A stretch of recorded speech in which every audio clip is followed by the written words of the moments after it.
여러분 안녕하십니까. 시사본부를 시작합니다.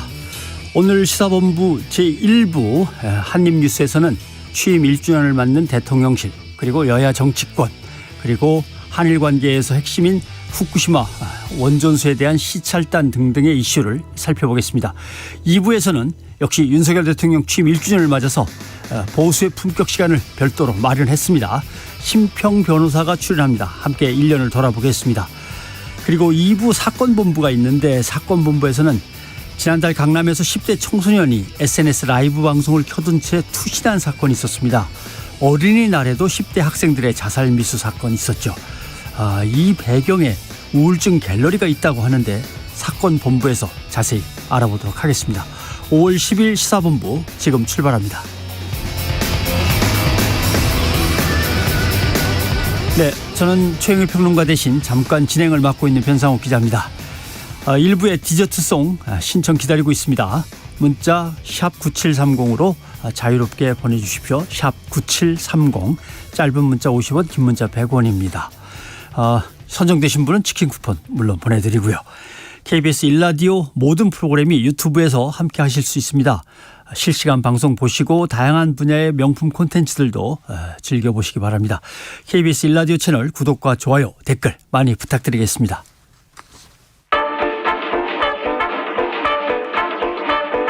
최영일의 시사본부 한입뉴스. 오늘의 핵심 뉴스를 한입에 정리하는 한입뉴스 시작합니다. 박정호 오마이뉴스 기자, 미디어 인권연구소의 뭉클 이봉우 연구원 나와 있습니다. 어서 오십시오. 안녕하십니까. 예. 자, 대통령 취임 1주년 정리를 이제 계속 언론마다 하고 있는데 우리도 좀 해봐야 될 것 같습니다. 되게 취임 1주년 하면 성대하게 기자회견을 열어서 공과를 기자들하고 이야기 나누고 뭔가 국민들한테 이 정도 했습니다. 또 뭐 질책하시거나 평가하실 거 있으면 얘기를 주십시오.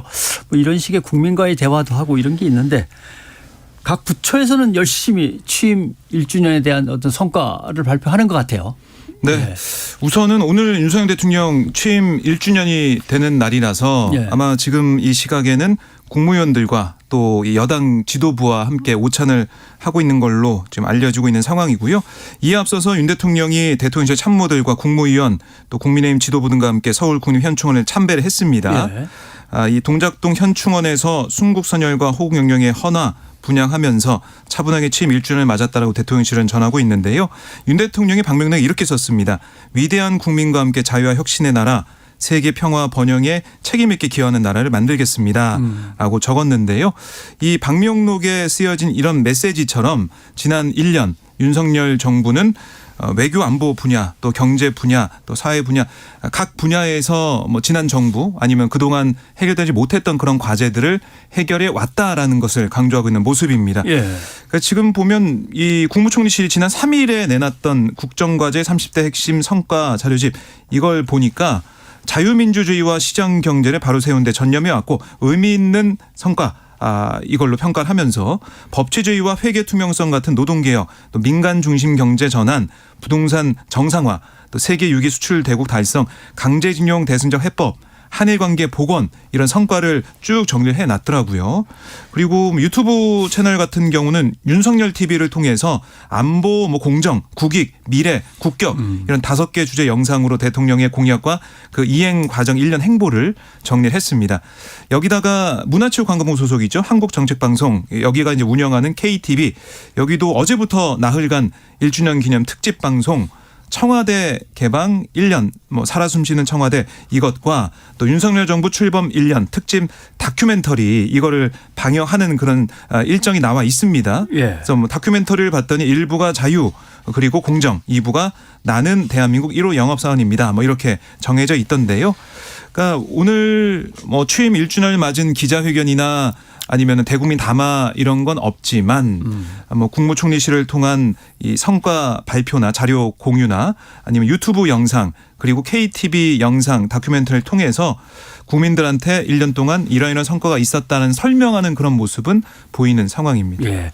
근데 지금 박 기자가 쭉 설명한 것만 쭉 들어봐도 대략 이제 짐작하는 바는 숫자로 이 정도로 잘했습니다 내놓을 게 사실 조금 부족해요. 그렇죠. 어차피 경제도 상당히 안 좋아졌고 해서 뭐 성장률이든지 GDP든지 뭐든지 간에 수출이든 뭐 국제무역 수지든 간에 숫자로 딱 내밀 건 없으니까 결국은 뭐 이념 가치 이제 구호 같은 것들이 좀 많이 들어간 그런 이제 자체 평가가 많이 보이는군요. 그런데 이런 것들에 대해서 앞으로는 이렇게 다 개선해서 어떻게든 잘해보겠습니다. 얘기하면 되는데 주로 무게의 중심이 어디가 있냐면은 지난 정부가 워낙 못해서 야당이 하도 발목을 잡아서 이런 것들이 좀 많이 나오는 것 같아요. 그렇습니다. 이게 어제도 잠깐 말씀드렸지만 윤석열 대통령 어제 국무회의 모두 발언이 또 지금 여야 간에 이 논쟁의 대상이 되고 있는데 국무회의 모두 발언 생중계를 통해서 야당과 이전 정부를 강하게 윤석열 대통령이 비판했기 때문입니다. 왜냐하면 지금 신년 기자회견에 이어서 1년 기자회견도 없는 상황, 그래서 사실상 국민과의 소통이 조금 부재한 상황, 부족한 상황인데 그런 상황에서 사실상 국무회의 모두 발언 생중계가 1년에 1주년에 대국민 담화처럼 돼버린 거예요. 예. 근데 그 내용이 또 거의 대부분 야당과 전 정부 비판으로 채워진 것인데요. 대표적인 발언 몇 가지 보면요. 건물과 제도를 무너뜨리는 데에는 시간이 걸리지 않는다. 순간이다라고 대통령이 얘기를 했는데 이는 최근에 문재인 전 대통령이 다큐멘터리에서 5년간의 성취가 무너져서 허망하다라고 말했던 걸 겨냥한 걸로 보입니다. 예. 그리고 또 한 가지 집값 급등과 시장 교란을 초래한 과거 정부의 반시장적 비정상적 정책이 전세 사기의 토양이 됐다라고도 얘기를 했습니다. 그래서 최근에 많은 피해자를 양산한 전세 사기도 이전 정부 정책 때문이다라고 규정을 한 것인데 사실 정책이라는 게 일장일단이 있기 마련이고 또 문재인 정부 정책이 집값 폭등을 초래한 것은 맞지만 과연 이게 보증금 돌려막기나 아니면 갭투자, 무자본 갭투자와 같은 명백한 범죄의 원인이 될 수 있는 것이냐 뭐 이런 부분도 조금 논란으로 남아 있고요. 또 한 가지는 이 증권 합수단 해체로 금융시장 반칙행위 감시가 무력화됐다. 과거 정부의 검찰개혁 과정에서 마약 조직과 유통에 관한 법 집행력이 형격이 위축됐다면서 역시 전 정부와 야당의 검찰 수사권 조정을 강력하게 비판했습니다. 특히 이 금융시장 사기 같은 경우에는 최근에 김남국 의원 논란도 있었기 때문에 역시 겨냥한 것으로 보이고 있습니다. 네. 아무튼 대통령이 새로 국정을 가치를 바꾸거나 목표를 바꿔서 수정하면서 어떤 정책을 펴나갈 때 좀 투명하게 공개가 돼야 되고 투명하지 않으면 기자들이 따져 물어서 어떻게든 과정들을 좀 소상히 국민들한테 알려야 되는데 이런 것들이 자꾸 생략되면 나중에 이제 정권 바뀐 다음에 그 정권에서 뭐 또 잘못했다 또 수사를 해봐야 된다 이런 얘기들이 나오는 거죠. 그러니까 뭐 기자들이 이제 물을 수 있는 기회 자체가 지금 없는 상황이기 때문에 좀 답답한 부분이 있는 건데요.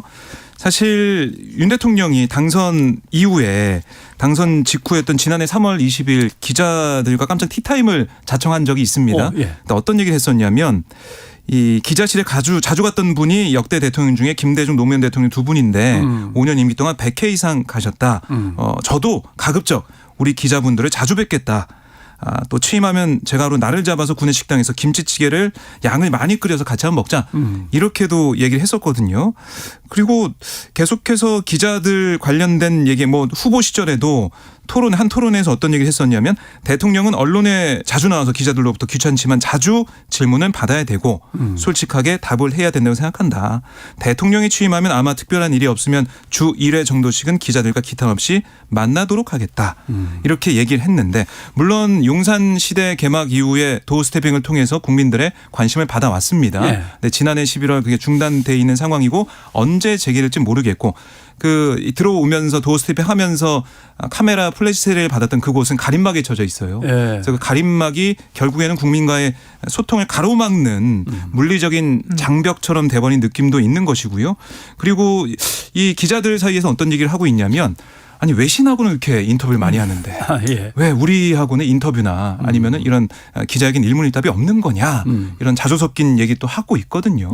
이게 기자들과의 소통을 강화하는 게 어떻게 보면 국민들과의 소통하는 하나의 방편으로 볼 수가 있기 때문에 물론 야당과의 소통도 중요하지만 이제 집권 2년 차를 맞아서 언론과의 소통을 또 어떻게 할 것이냐 여기에도 좀 관심을 가져야 될 것 같습니다. 결국 화살은 이제 기자들한테 자꾸 쏠리지만 어떻게 보면은 언론사 내부의 어떤 사설의 문제일 수도 있어요. 왜 소통을 안 하는 것이냐, 국정이 왜 이렇게 가고 있는 것이냐. 그래서 사설에서 의견들이 쭉쭉쭉쭉 나와야 이제 그게 하나의 이제 기준점이 되고 기사도 거기에 따라가기도 하고 하는 건데 우리 신문 사설들의 뭐 특별히 역할이 요새 없어가지고 그런 것도 아쉽고 기자뿐만 아니라 논설위원이든 데스크든 함께 좀 고민을 해봐야 될 것 같습니다. 그런데 확실히 윤 대통령의 소통 부족, 특히 언론과의 접촉 부족은 이제는 언론계에서도 우리 언론 대부분에서 조금 위기감을 느끼는 것 같기는 합니다. 예. 왜냐하면 신년 기자회견과 1년 기자회견을 모두 생략한 대통령은 사실 최근 대통령 중에 없었고 이게 뭐 어떤 언론 보도 보니까 이 유신 체제에도 그렇게는 안 했다. 이런 비판 보도도 있는 상황이고 또 대통령이 이번에 1년 기자회견까지 안 해버리면서 언론과의 소통을 조금 늘려야 한다. 심지어는 도어 스태핑을 다시 복구해야 되는 것 아니냐라는 보도들이 최근에 또 언론에서 나오고는 있습니다. 자, 다음 이슈로 넘어가 보겠습니다. 후쿠시마 오염수 시찰단입니다. 분명히 시찰단인데 이 시찰단을 놓고 한국과 일본의 이제 시각차가 나오는 것 같아요. 이 안전성 평가한다 아니다 방류 안전을 설명한다 서로 이제 입장차는 뭐 나라 입장이 있으니까 당연히 다르긴 하겠죠. 예. 그러니까 외교부가 어제 이제 국회 외통위 현안 보고 자료에서 어떤 얘기를 했냐면 정부는 기존에 참여해왔던 국제 원자력 기구 IAEA 모니터링 태스크포스에 더해서 독자적으로 오염수 처리의 안전성 이걸 좀 중층적으로 검토 평가할 기회를 확보했다. 이렇게 의미를 부여했어요. 또 박주민 외교부 장관도 오염수 문제는 대단히 중요하고 국민 건강 안전과 관련된 것이기 때문에 어떤 타협도 있을 수 없다. 현장에 갔을 때 확인하고 싶은 모든 정보를 확인하는 중요 계기로 만들려고 한다. 이렇게도 강조를 했습니다. 하지만 어제 일본 내각에서 나온 얘기를 들어보면 우리 정부의 설명과 정반대라고 볼 수가 있거든요. 예. 니시무라 야스토시 경제산업상 기자회견에서 어떤 얘기를 했냐면 이 전문가 시찰 이걸로 오염수 방류의 안전성에 대한 한국 내 이해가 깊어질 것을 기대한다. 이렇게 얘기를 했고 그러면서도 한국 사찰단이 오염수의 안정성을 평가하거나 확인하진 않을 거다. 이렇게 선을 그었어요. 하야시 요시마사 외무상도 정례 기자회견에서 아니 해양 방류의 안전성에 대한 한국의 이해가 깊어질 거다. 그걸 기대한다라고도 얘기했기 때문에 이게 뭐 니시무라 야스토시 경제산업상의 한 사람의 생각이 아니라 내각 전체의 생각, 뭐 기시다 총리를 포함한 전체 정부의 생각이라고 볼 수밖에 없거든요. 예. 이게 차이가 있는 겁니다. 그러니까 검증단이냐 시찰단이냐라고 하는 이제 문제에서 서로 입장이 좀 애매하니까 가운데다 전문자를 넣어갖고 전문가들이 시찰합니다. 그러니까 결국 검증이 되는 겁니다. 이제 서로 빠져나가려고 했던 것 같은데 이게 뭐 근데 대통령실 입장이 뭐 나오고 있어요 분명히. 그렇습니다. 어제 대통령실도 곧바로 해명을 했는데요. 사실 이 대통령실의 해명이 조금 더 미묘합니다. 이 대통령실에서는 이게 한일 간의 입장 차이가 아니라 용어 사용상의 단순한 차이다라고 설명을 했는데 여기도 또 바이든 날리면이 나오는 거예요. 이게 그러니까 그럴 걱정이 좀 되는 거죠. 그래서 무슨 말인가 봤더니 일본이 언급한 안전성 평가는 국제 원자력 기구가 기존에 진행해온 것과 같은 평가를 의미하는 것이다. 우리는 그렇게 이해한다. 그래서 한국은 오염수 자체에 대한 국제 원자력 기구의 조사와 별도로 오염수 정화 설비와 운영 능력을 보겠다는 것이다. 이렇게 설명을 했는데 이게 오히려 조금 더 이해를 조금 어렵게 하는 측면이 있습니다. 왜냐하면 일본에서 어제 한 말은 니시무라 경제산업상의 한 말은 오염수의 안전성을 평가하지 않을 것이다라고 얘기했기 때문에 우리가 보통 오염수의 안전성이라고 하면요. 오염수 안에 그 방사능 핵종이 과연 인체에 어떤 영향을 미치느냐. 얼마나. 또는 방류했을 때 그 해수나 수산물에 어떤 악영향을 미치느냐. 이런 직접적인 오염수의 위험성을 말하는 것이라 우리 이해하기 때문에 일본이 그거를 시찰하는 건 아니라고 했구나라고 이해하는데 지금 우리 대통령실 설명은 그게 아니라 일본이 말하는 오염수의 안전성은 오염수 정화 설비 그리고 그걸 운영할 능력을 말하는 것이다. 이렇게 얘기를 한 거예요. 그건 일본이 뭐 고민할 문제지 우리가 고민할 문제는 그렇습니다. 아닙니다. 그래서 이게 약간 더 납득이 안 되고 또 오히려 IAEA와 별도로 우리가 조사하기 때문에 오염수 정화 설비를 본다 그랬는데 오히려 이 국제원자력 기구의 검증단이 보고 있는 게 오염수의 직접적인 그 안전성이 아니라 그 방류 절차나 계획의 수립에서 관리 감독을 잘했느냐 또는 설비가 잘 운영될 가능성이 있느냐 이런 부분들을 보고 있는 것이라서 오히려 한계를 지적받고 있거든요. 그래서 그런 부분에서 지금 대통령실의 설명이 충분하지 않다는 논란이 남아 있습니다. 지금 논란이 계속되고 있습니다. 야당과 시민사회도 계속 비판하고 있고 일본 어민들이 국회를 찾았다는 얘기도 있고 그리고 해외 전문가들도 의견이 하나씩 나오고 있어요. 네, 어제 이제 일본 후쿠시마 어민 71살 카와시마 슈이치 씨가 국회를 찾아가지고 정의당이 주최한 토론회에 참석을 했는데 이렇게 얘기했습니다. 지금도 후쿠시마에는 방사능이 검출돼 판매되지 않는 우럭이 있다. 예. 후쿠시마현과 북쪽으로 인접한 미야기현 아침 시장에서 우럭이 팔리는 걸 보면서 후쿠시마현 어민들은 속이 타는 마음을 가지고 지낼 수밖에 없다. 이렇게 얘기를 했습니다. 그러면서 이 원전 오염수 방류 문제 바다를 공유하는 전 세계 모든 사람이 직면한 중요한 문제다. 그러니까 인간이 아니라 바다에 사는 생명의 입장에서 이 문제를 생각해야 된다. 예. 이렇게까지 강조를 했거든요. 어제 우리 제주도 해녀 유용혜 씨도 함께 했었는데 예. 해녀에게는 원전 오염수 방류가 바다에 가지 말고 생존권을 포기한 얘기가 같다. 바로 코앞에 닥쳐온 이 난관을 막을 수 없다면 어떻게 살아갈 수 있을지 함께 목소리를 높여달라 이렇게 호소하기도 했습니다. 네. 그러니까 당장에 생존이 걸린 어민들의 목소리가 이렇게 또 나오고 있는 것이고요. 예. 그리고 오늘 같은 경우는 야삼당이 주최한 국회 토론회에 숀 버니 그린피스 수석 원전 전무가 참석을 했는데 네. 이게 국제법 위반이라는 거예요. 그러니까 유엔 해양 협약은 국가 관할권을 벗어난 지역이나 타 국가에 오염으로 인한 피해를 주지 않아야 하는 의무를 명시하고 있는데 예. 이 오염수 방류는 이런 국제법을 위반한 거다라는 주장을 했고 아울러 이 생태계에 미치는 영향에 대한 고려가 거의 없는 상황 또 예. 먹이사슬을 통한 영향이나 삼중수소 이런 것들 환경에 미치는 장기적인 영향을 평가하지 않고 있다 이렇게도 꼬집었습니다. 네. 이렇게 뭐 야당과 시민사회 아니면 뭐 일본 어민까지 지적을 하고 있는 상황인데 물론 여당에서는 다른 목소리가 나오고 있어요. 국민의힘은 이런 우려 제2의 광우병 괴담이다. 이렇게 비판을 하고 있고요. 오염수 방류 대책 마련을 위한 우리 바다 지키기 검증 TF 이것도 어제 발족을 했습니다. 예. 성일종 위원장 얘기를 들어보니까 야당은 사실관계 검증하는 일에 전혀 관심이 없다. 국민의힘에서 TF를 통해서 오로지 과학적으로만 접근해 국민 건강을 지켜내겠다. 이런 입장을 밝혔습니다. 뭐 TF가 생겼다니까 하나 부탁을 드린다면 사실은 지금 IAEA가 이제 원자력 담당이니까 그 얘기만 나오는데 WTO 문제도 있습니다. WTO가 이제 위생 검역 협정에서 위험 평가를 해서 어느 나라가 어느 나라의 수산물을 갖다가 일방적으로 수입을 갖다 금지시킬 때 그게 옳으냐 틀리냐를 이제 가리는데 우리가 일단 옳은 걸로 판정을 받았습니다. 그런데 이 판정이 유지가 되려면 계속해서 방사성의 위험이 방사성 물질의 또는 오염수의 위험이 어떻게 우리 연안을 위협하는가를 조사해서 내놓고 해야 되는데 마지막에 한 걸 찾아보니까 2015년 원광대에서 한 것밖에는 아직은 없어요. 그러니까 만약에 일본이 벌써 7년 전 8년 전 거 가지고 아직도 우리를 갖다 이렇게 묶어두냐라고 이제 반대로 제소를 하면은 WTO에서 이길 가능성이 거의 없다시피 한 건데 이것도 빨리 검증을 해서 조치를 취해줬으면 그러니까 우리가 좋겠고. 이번에 방류를 인정해버리면 또 그 그렇죠. WTO 제소에서 또 우리가 패소할 수 있는 원인을 우리가 밀리는 제공하는 거죠. 그런. 우리가 제공하는 거죠 진짜. 예. 자 일단 접고 교통상황부터 또 알아보고 오죠. 이현 리포터 나와주세요. 네, 돌발 구간 중심으로 살펴보겠습니다. 서울시내 내부순환도로 성산 쪽으로는 연희램프 부근에서 차선 작업하고 있습니다. 홍지문 터널부터 여파를 받고 있고요. 반대는 고장난 차가 있었기 때문인데요. 홍제램프에서 홍지문 터널 쪽으로 밀려가고 있습니다. 고속도로는 영동고속도로 인천 쪽으로 반월터널 부근에서 사고 있었습니다. 다행히 조금 전에 처리는 됐는데요. 아직도 여파가 이어지면서 동군포부터 속도가 많이 떨어지고 있습니다. 강릉 쪽은 서안산 부근 지나기 답답하시죠? 3차로에서 비탈면 보수 작업하고 있고요. 3km가량 정체가 이어집니다. 서해안고속도로 목포 쪽입니다. 운산 터널 부근에서 작업 중이라 여기도 2km가량 여파를 받고 있습니다. KBS 교통정보센터였습니다.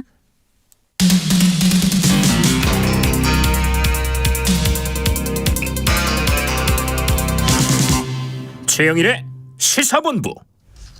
네, 박정호 기자, 이봉우 연구원과 함께 한입뉴스 계속 진행합니다. 여당으로 가보죠. 국민의힘 태영호 최고위원이 당 중앙윤리위원회 징계 결정을 앞두고 막 코앞에 두고 최고위원직에서 오늘 자진 사퇴를 했습니다. 한번 음성 먼저 한번 들어볼까요?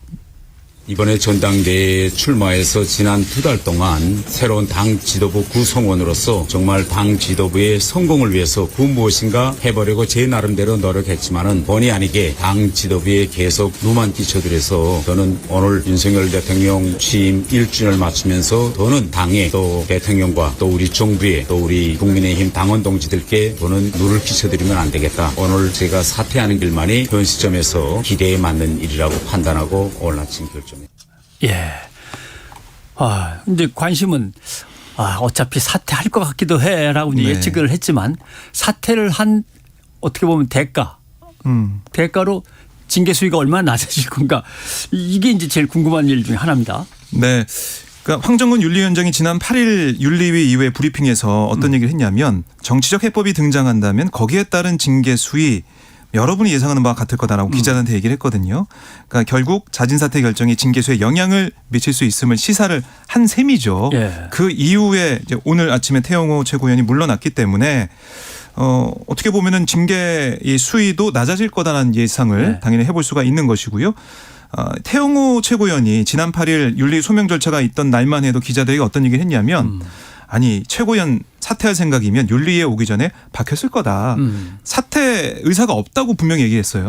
근데 어제 기자들과 만난 자리에서는 만약 제가 정치적 해법을 찾는다면 당 지도부의 구성원으로서 먼저 김기현 대표를 찾아가든지 먼저 지도부에 알리는 게 도리다. 네. 이렇게 얘기하면서 이 8일과의 입장과는 좀 차이가 있었던 거죠. 네. 그러니까 뭔가 최고위원 사퇴할 수 있는 가능성은 보이는 그런 상황이었고 얘기 들어보니까 어젯밤에 당 지도부가 있던 이 단체 이 대화방 예.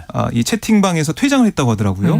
그래서 어젯밤에 좀 의지를 좀 굳혔고 오늘 아침에 결심을 했다고는 하지만 결국 이 당 지도부에 누를 끼치는 상황 또 당원들이 걱정하는 상황 여기에 있어서 책임을 지는 자세로 사퇴를 했다고 생각이 되고 이게 영향을 미쳐서 오늘 오후 6시에 예정돼 있는 윤리위에서도 태영호 최고위원의 징계 원래는 뭐 당원권 정지 1년 이렇게 해가지고 내년 총선에 못 나올 가능성이 있다라고 했는데 최소한 6개월 정도까지는 줄어들어서 총선 공천 받을 수 있는 기회는 보장받지 않을까라는 관측이 나오고 있습니다. 예, 경고 있고 그다음에 이제 당원권 정지가 있고 그다음에 탈당 제명. 네, 탈당 권유 제명. 없으니까 예.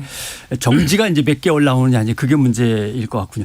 근데 김재원 최고위원은 지금 뭐 하고 있어요? 얘기가 없네. 그냥 지금 뭐든 하시면 받아들이겠다 이런 뜻인가요?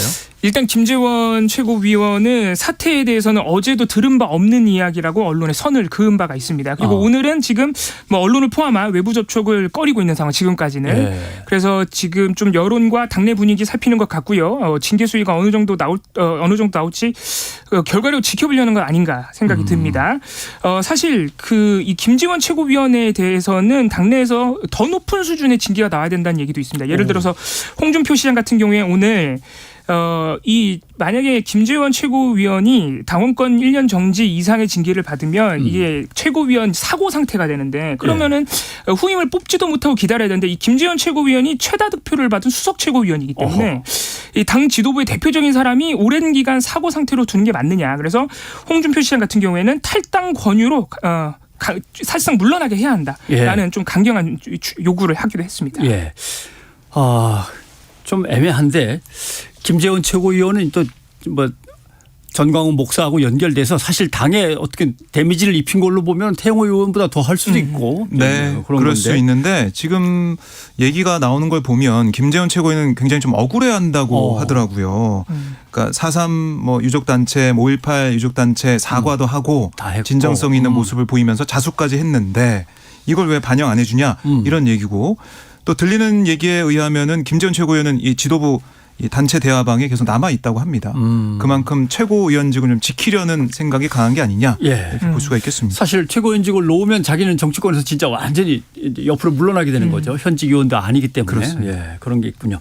아무튼 이렇게 뭔가가 문제가 되면 최선을 다해서 정직하고 최고 빠른 속도로 최대한 고개를 팍 숙이면 되는 건데 잘 안 되는 모양입니다. 근데 민주당에 그러고 보면 김남국 의원도 마찬가지입니다. 코인 논란 때 빨리빨리 최선을 다해서 조치를 했으면 되는데 이제 와서 이제 심려를 끼쳐서라는 단어가 드디어 나온 것 같네요. 그리고 당에서도 조사를 하는 모양이죠. 사과 메시지가 나왔습니다. 일단. 네, 김남국 의원이 어제 오후 언론에 배포한 입장문에서 이렇게 얘기했습니다. 지난 며칠 동안 국민 여러분께 심려를 끼쳐드려 송구한 마음이다.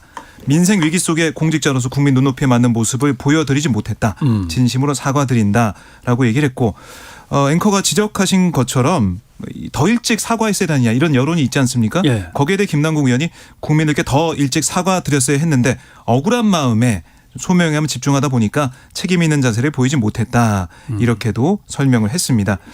어쨌든 지금 당에서도 분위기가 안 좋아요. 예. 당 내부에서도 비판이 나오고 있고 뭐 고민정 최고위원도 한 방송에 나와서 박탈감이 들었다 뭐 이런 취지의 얘기도 하더라고요. 뭐 60억 코인 뭐 그런 자산 얘기가 나오다 보니까 이 박탈감이 뭐 우리 국민들이나 청취자뿐만이 아니고 민주당 내에서도 그런 걸 느꼈다고 할 정도니까 그만큼 민주당 내에서는 위기감을 계속해서 공유해 왔던 게 아닌가 이런 생각이 들고 그런 분위기 속에서 김남국 의원도 우선 사과를 하고 앞으로 진행될 당의 조사 여기에 성실히 임하겠다라는 입장을 밝혔습니다. 비슷한 투자를 했던 오히려 국민의힘의 이준석 전 대표가 괜히 또 다독이는 것 같아요. 아유 60억을 한번 찍었었다는 얘기겠지. 60억을 벌었다는 얘기도 아니고 뭐 이런 식으로. 네, 본인도 지금 남아있는 건 9억 가량이라고 9억 가량이다. 했고 네. 지금 조금 전에 나온 뉴스 보니까 민주당에서 김남국 의원에게 가상자산 매각을 권유했다고 하고요. 아 예. 예, 그리고 외부 전문가가 참여하는 진상조사도 하기로 했다고 하고 앞으로 공직자 재산 신고에 이 가상자산을 포함하는 개혁을 추진하겠다고 또 민주당이 밝혀놓은 상태입니다. 근데 민주당이 자체 조사를 해서 이 정도 수위에서 야단을 쳐야겠다라고 하는 건 결정되겠지만 검찰은 다시 돌아와서 이걸 갖다 정말 수사를 하는 겁니까? 얘기는 자꾸 나오고 있는데. 그러니까 이게 주말부터 사실 검찰이 수사에 착수했다는 얘기가 나왔는데 이게 별다른 진전 얘기가 아직 없어가지고 수사하는 게 맞나 싶기는 한데요. 또 작년에 한번 계좌 추적 영장이 기각된 바가 있기 때문에 일단 검찰은 어제도 수사한다는 의지를 언론을 통해서 밝혔습니다. 이 금융정보분석위원회가 김남국 의원의 이상 거래를 통보할 당시에 이상하다고 판단한 내용과 그 관련 자료들을 함께 넘겨준 것이다. 이 FIU 기준에 따라 이상 거래로 판단했을 것이다. 즉 FIU가 불법의 여지가 전혀 없는데 검찰에 넘겼을 것 같지는 않다라는 취지입니다. 그리고 지난해 1, 2월에 이 전량 인출이 이루어지기 전에 복수의 전자지갑에서 김남국 의원 지갑으로 거액의 코인이 이체가 됐는데 그 전에 있던 복수의 전자지갑 소유주가 누군지 아직 밝혀지지 않았다. 그래서 추적을 하겠다는 입장이고요.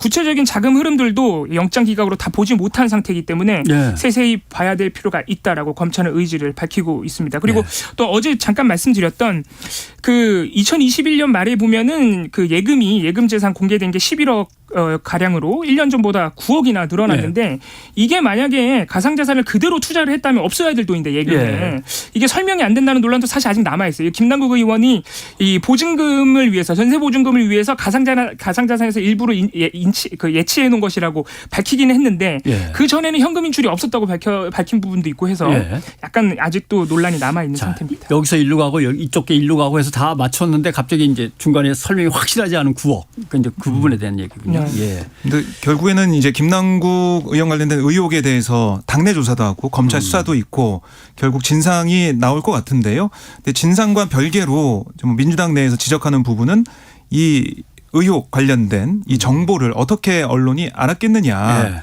이걸 어떻게 좀 봐야 되느냐 이런 얘기도 있어요. 그러니까 김남국 의원도 이제 초반에 지적을 했듯이 검찰발 그런 정보가 새 나가는 그런 것들은 계속해서 이제 반복이 되고 있는데 이걸 어떻게 봐야 되는 거냐. 이런 재발 방지 책은 만들어야 되는 거 아니야 이런 얘기도 있습니다. 정보를 준 사람은 언제나 이제 유리한 게 있죠. 언제 터트릴까, 어디에서 터트릴까, 뭘로 터트릴까 이제 이런 것들은 정보를 준 사람 마음이기 때문에 자 이게 어디에서 흘러 들어갔을까. 그러니까 그렇게 따지면 뭐 상대당에 불리한 게 터져 나오면 환영하고 우리 당에 불리한 게 터져 나오면 이제 조사해봐야 돼. 도대체 누구야? 뭐 이렇게 나오고 뭐 그런 일들이 정치권에서 벌어지는데 일단 뭐 사건부터 마무리해야 될 것 같습니다. 당 진상조사. 그다음에 이제 검찰 수사가 어떻게 되냐 이제 봐야겠죠. 근데 이거는 그래도 도덕성이나 이미지에 타격은 있지만 개인의 문제입니다. 결국 그죠? 개인의 투자 문제였는데 전당대회 돈봉투 의혹 사건은 이게 이제 당의 문제이기 때문에 자 그때 당시에 관여됐던 인물 중에 수자원 공사로 가서 상임 감사를 했던 강내구 전 위원. 근데 일부 혐의를 인정했다라는 얘기는 나와요. 네. 그러니까 돈봉투 의혹 이제 현역 의원들 등등 아니면은 지역 관계자들한테 지역 본부장에게 얼마씩 뭐 줬냐 뭐 이런 것들이 이제 조사가 되고 있는 상황인데요. 강 씨가 경선 캠프의 몇몇 지역 본부장에게 돈을 건넨 사실을 일부 인정했다라는 소식이 나오고 있습니다. 그리고 자금을 대준 스폰서로 지목된 사업가도 자금을 제공한 사실을 일부 인정했다 이렇게는 나오고 있는데 하지만 이 강내구 씨가 일부 사실관계를 인정하면서도 혐의의 전체적인 혐의에 대해서는 전반적으로 부인하고 있다 이런 얘기도 들리고 있거든요. 그러니까 거기다가 이제 강 씨가 금품을 전달했다고 주장한 지역 본부장들도 예. 검찰 조사에서 돈봉투 의혹을 좀 부인하고 있는 모습, 또 강 씨와 만난 적이 없다라고 주장하는 모습도 있기 때문에 예. 수사가 더 이어지는 상황이고 결국에는 키는 이 현역 의원들이 이 돈봉투를 어떻게 받았느냐, 받았으면 그거 어떻게 했느냐 이런 사실관계가 수사 통해서 확인될 수 있느냐 여기에 관심이 좀 모아지고 있습니다. 네, 알겠습니다. 그리고 참사와 관련해서 좀 이상민 장관 문제를 어제 잠깐 얘기를 했던 것 같습니다. 이태원 참사와 관련해서 유족들은 지금 집중행동 기간을 정해놓고 항의를 본격화하고 있는데 어제 탄핵 심판 이상민 장관 첫 변론 기일이었습니다. 여기서는 뭐 공방이 오고 간 게 있나요? 그렇습니다. 첫 변론 기일이었습니다. 이 자리에는 이상민 장관 그리고 국회 주의 검사 역할인 소추위원 김도우 법사위원장도 출석을 했고요. 예. 고 이재한 씨의 어머니 조미은 씨, 부친인 이종철 씨도 참석을 했습니다. 공방이 오고 간 부분을 보면요. 국회 측은 이 법률에 재난 참사 관련 장관의 권한 의무 분명히 명시가 되어 있는데 네. 참사 당시 이상민 장관이 그걸 행사한 흔적이 없다. 그로 인해 다수의 희생이 발생했기 때문에 장관을 수행할 역량과 자격이 없다고 지적을 했고요. 예.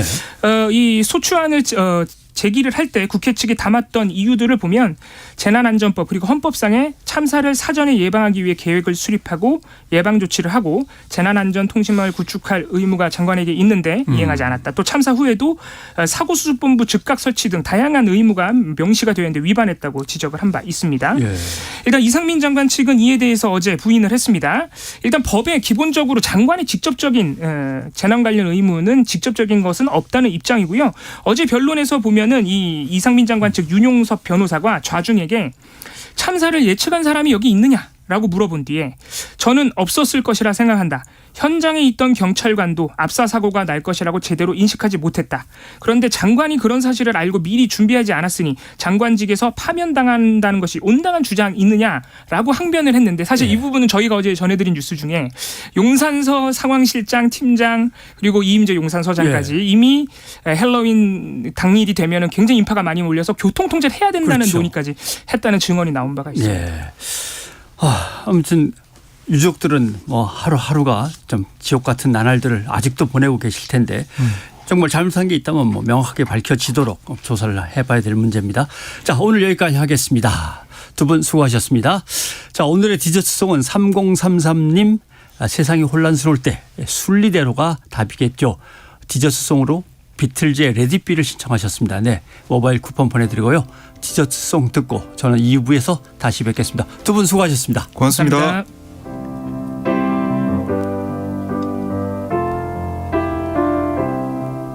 When I find myself in times of trouble, Mother Mary comes to me, speaking words of wisdom, let it be. And in my hour of darkness, she is standing right in front of me, speaking words of wisdom, let it be. Let it be, let it be, let it be, let it be. Whisper words of wisdom, let it be. And when the broken-hearted people living in the world agree, there will be an answer, let it be. But though they may be parted, there is still a chance that they will see. There will be an answer, let it be. Let it be, let it be, let it be, let it be. Yeah, there will be an answer, let it be. Let it be, let it be, let it be, let it be. Whisper words of wisdom, let it be.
안녕하세요. 바른말 고운말입니다. 우리말 동사 물리다는 여러 가지 상황에서 쓰이는데요. 많이 사용하는 것의 예로는 왕위를 세자에게 물리다, 바두한수를 물리다, 약속 날짜를 이틀 뒤로 물리다 같은 것을 들 수 있습니다. 이 경우에 물리다는 각각 재물이나 관리, 지위 따위를 다른 사람에게 내려주다, 또 이미 행한 일을 그 전의 상태로 돌리게 하다, 그리고 정해진 시기를 뒤로 늦추다를 뜻합니다. 이런 뜻을 가진 물리다와 관련된 명사로 물림이란 표현이 있습니다. 이 말은 물려받거나 물려주는 일이란 뜻도 있고요. 정하여 놓았던 날짜를 뒤로 미룸이란 뜻도 있습니다. 자, 그럼 지금부터 들려드리는 문학작품에 나오는 문장에서는 물림이 어떤 뜻으로 쓰였는지 한번 생각해 보시기 바랍니다. 추노인은 백정물림으로 태어나 어릴 적 서당글은 물론이고 한글조차 따로 배우지 못했다. 이것은 김원일님의 노을이란 작품에 나오는 한 부분인데요. 백정물림이란 표현이 나오죠. 여기서 물림은 같은 직종이나 같은 생활 경력을 오래 체험하다가 물러난 사람을 뜻합니다. 이와 같은 물림의 뜻을 가진 표현으로 책상 물림이나 글방 물림 같은 게 있습니다. 책상 물림은 책상 앞에 앉아서 글 공부만 해서 세상 일을 잘 모르는 사람을 낮잡아 이르는 말이고요. 글방 물림은 글방에서 공부만 하다가 가 사회에 나와서 세상 물정에 어두운 사람을 역시 낮잡아 이르는 말입니다. 바른말 고운말 아나운서 변희영이었습니다.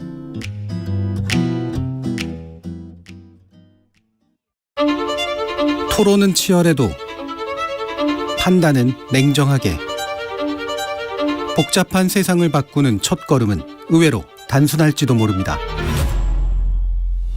평일 저녁 7시 20분 당신을 바꾸는 질문.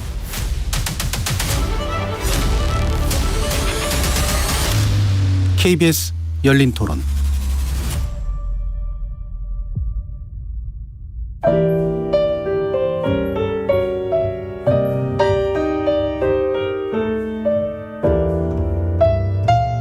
내일의 품격, 김성환의 시사야에서 챙겨가세요.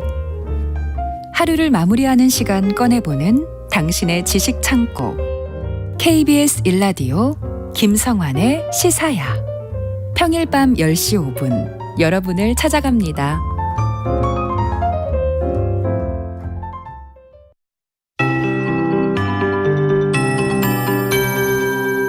KBS 58분 날씨.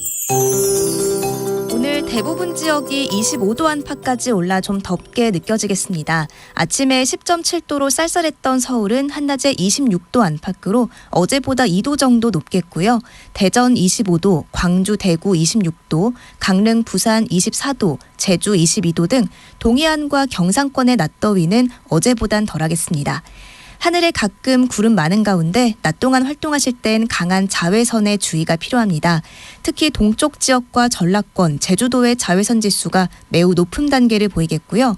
내일은 하늘이 맑아지면서 전국적으로 매우 높은 단계가 예상돼 햇빛 차단 잘 해주시는 게 좋겠습니다. 내일도 서쪽을 중심으로 초여름 더위가 이어질 텐데요. 낮 기온 서울과 대전이 26도, 광주, 전주는 27도까지 치솟아 전라권은 오늘보다 더워지겠습니다. 금요일부터 대부분 23도 안팎으로 이맘때 봄 날씨가 나타나겠습니다. 중서부 지역엔 지금도 먼지가 쌓여 있는데요. 국외 미세먼지가 추가로 유입되면서 서울과 인천, 경기 남부를 중심으로 종일 공기가 탁한 곳이 있겠습니다. 한편 오늘 밤 강원 산지에는 낮은 구름대의 영향으로 안개가 짙게 끼는 곳이 있겠습니다. 금요일 밤에는 제주도에 비 소식이 들어 있습니다. 지금 서울의 기온은 24.3도입니다. 박다효입니다.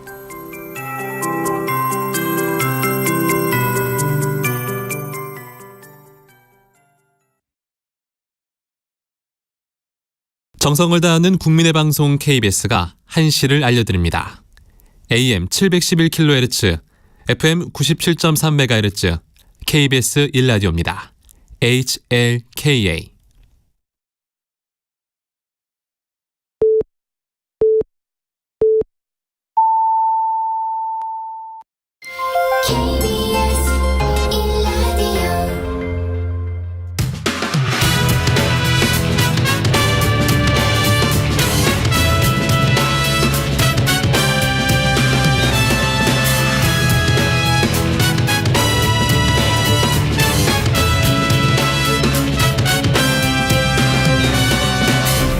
KBS 1라디오 최영일의 시사본부.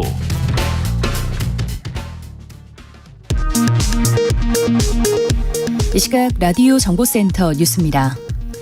윤석열 대통령은 오늘 취임 1주년을 맞아 서울 국립현충원을 참배하고 방명록에는 위대한 국민과 함께 자유와 혁신의 나라, 세계 평화와 번영에 책임있게 기여하는 나라를 만들겠습니다라고 썼습니다. 대통령실은 오늘 별도 기자회견이나 간담회는 없다고 밝혔습니다. 더불어민주당 이재명 대표는 오늘 윤석열 정부를 겨냥해 민생 고통은 아랑곳 없이 초부자 감세하고 주변국을 자극해 경제안보 위기를 자초했는데 대통령은 1년 내내 전임 정부와 야당 탓만 하고 있다고 비판하면서 국정 운영 기조의 변화와 인적 쇄신을 촉구했습니다. 국민의힘 김재원, 태영호 최고위원에 대한 당 윤리위 징계가 오늘 오후 결정되는 가운데 태 최고위원이 당과 대통령실에 누를 끼쳐 사죄한다며 최고위원 사퇴 의사를 밝혔습니다. 이명박 정부 시절 경찰의 댓글 여론 공작에 가담한 혐의로 1심에서 징역 8개월에 집행유예 2년을 선고받은 서천호 전 국정원 2차장이 항소심에서 징역 6개월에 집행유예 1년으로 감형받았습니다. 지난달 취업자 수가 1년 전 같은 달보다 35만 4천 명 늘었지만 제조업 취업자는 10만 명 가까이 줄면서 28개월 만에 최대 감소폭을 기록했습니다. 지금까지 라디오 정보센터 조진주였습니다.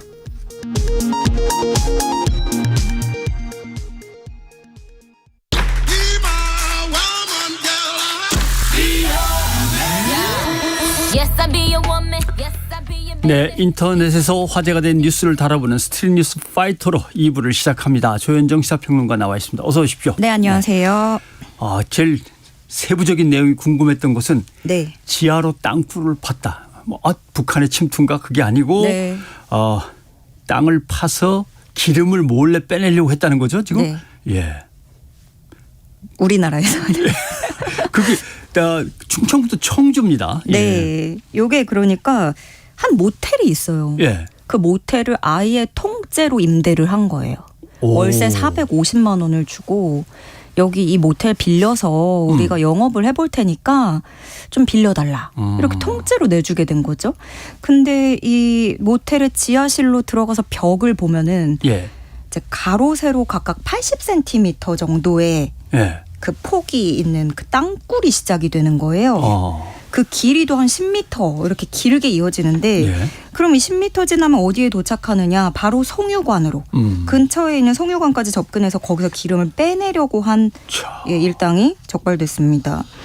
그 영업을 안 한다라는 모텔 표지 공고도 붙였고 그래서 사람들이 접근하지 못했고 관심에서 벗어났죠. 예. 그 주변에 소음이 나면 안 되니까 이것도 또 삽하고 곡괭이 이것만 가지고 야금야금 오랜 기간에 걸쳐서 파낸 거예요. 예.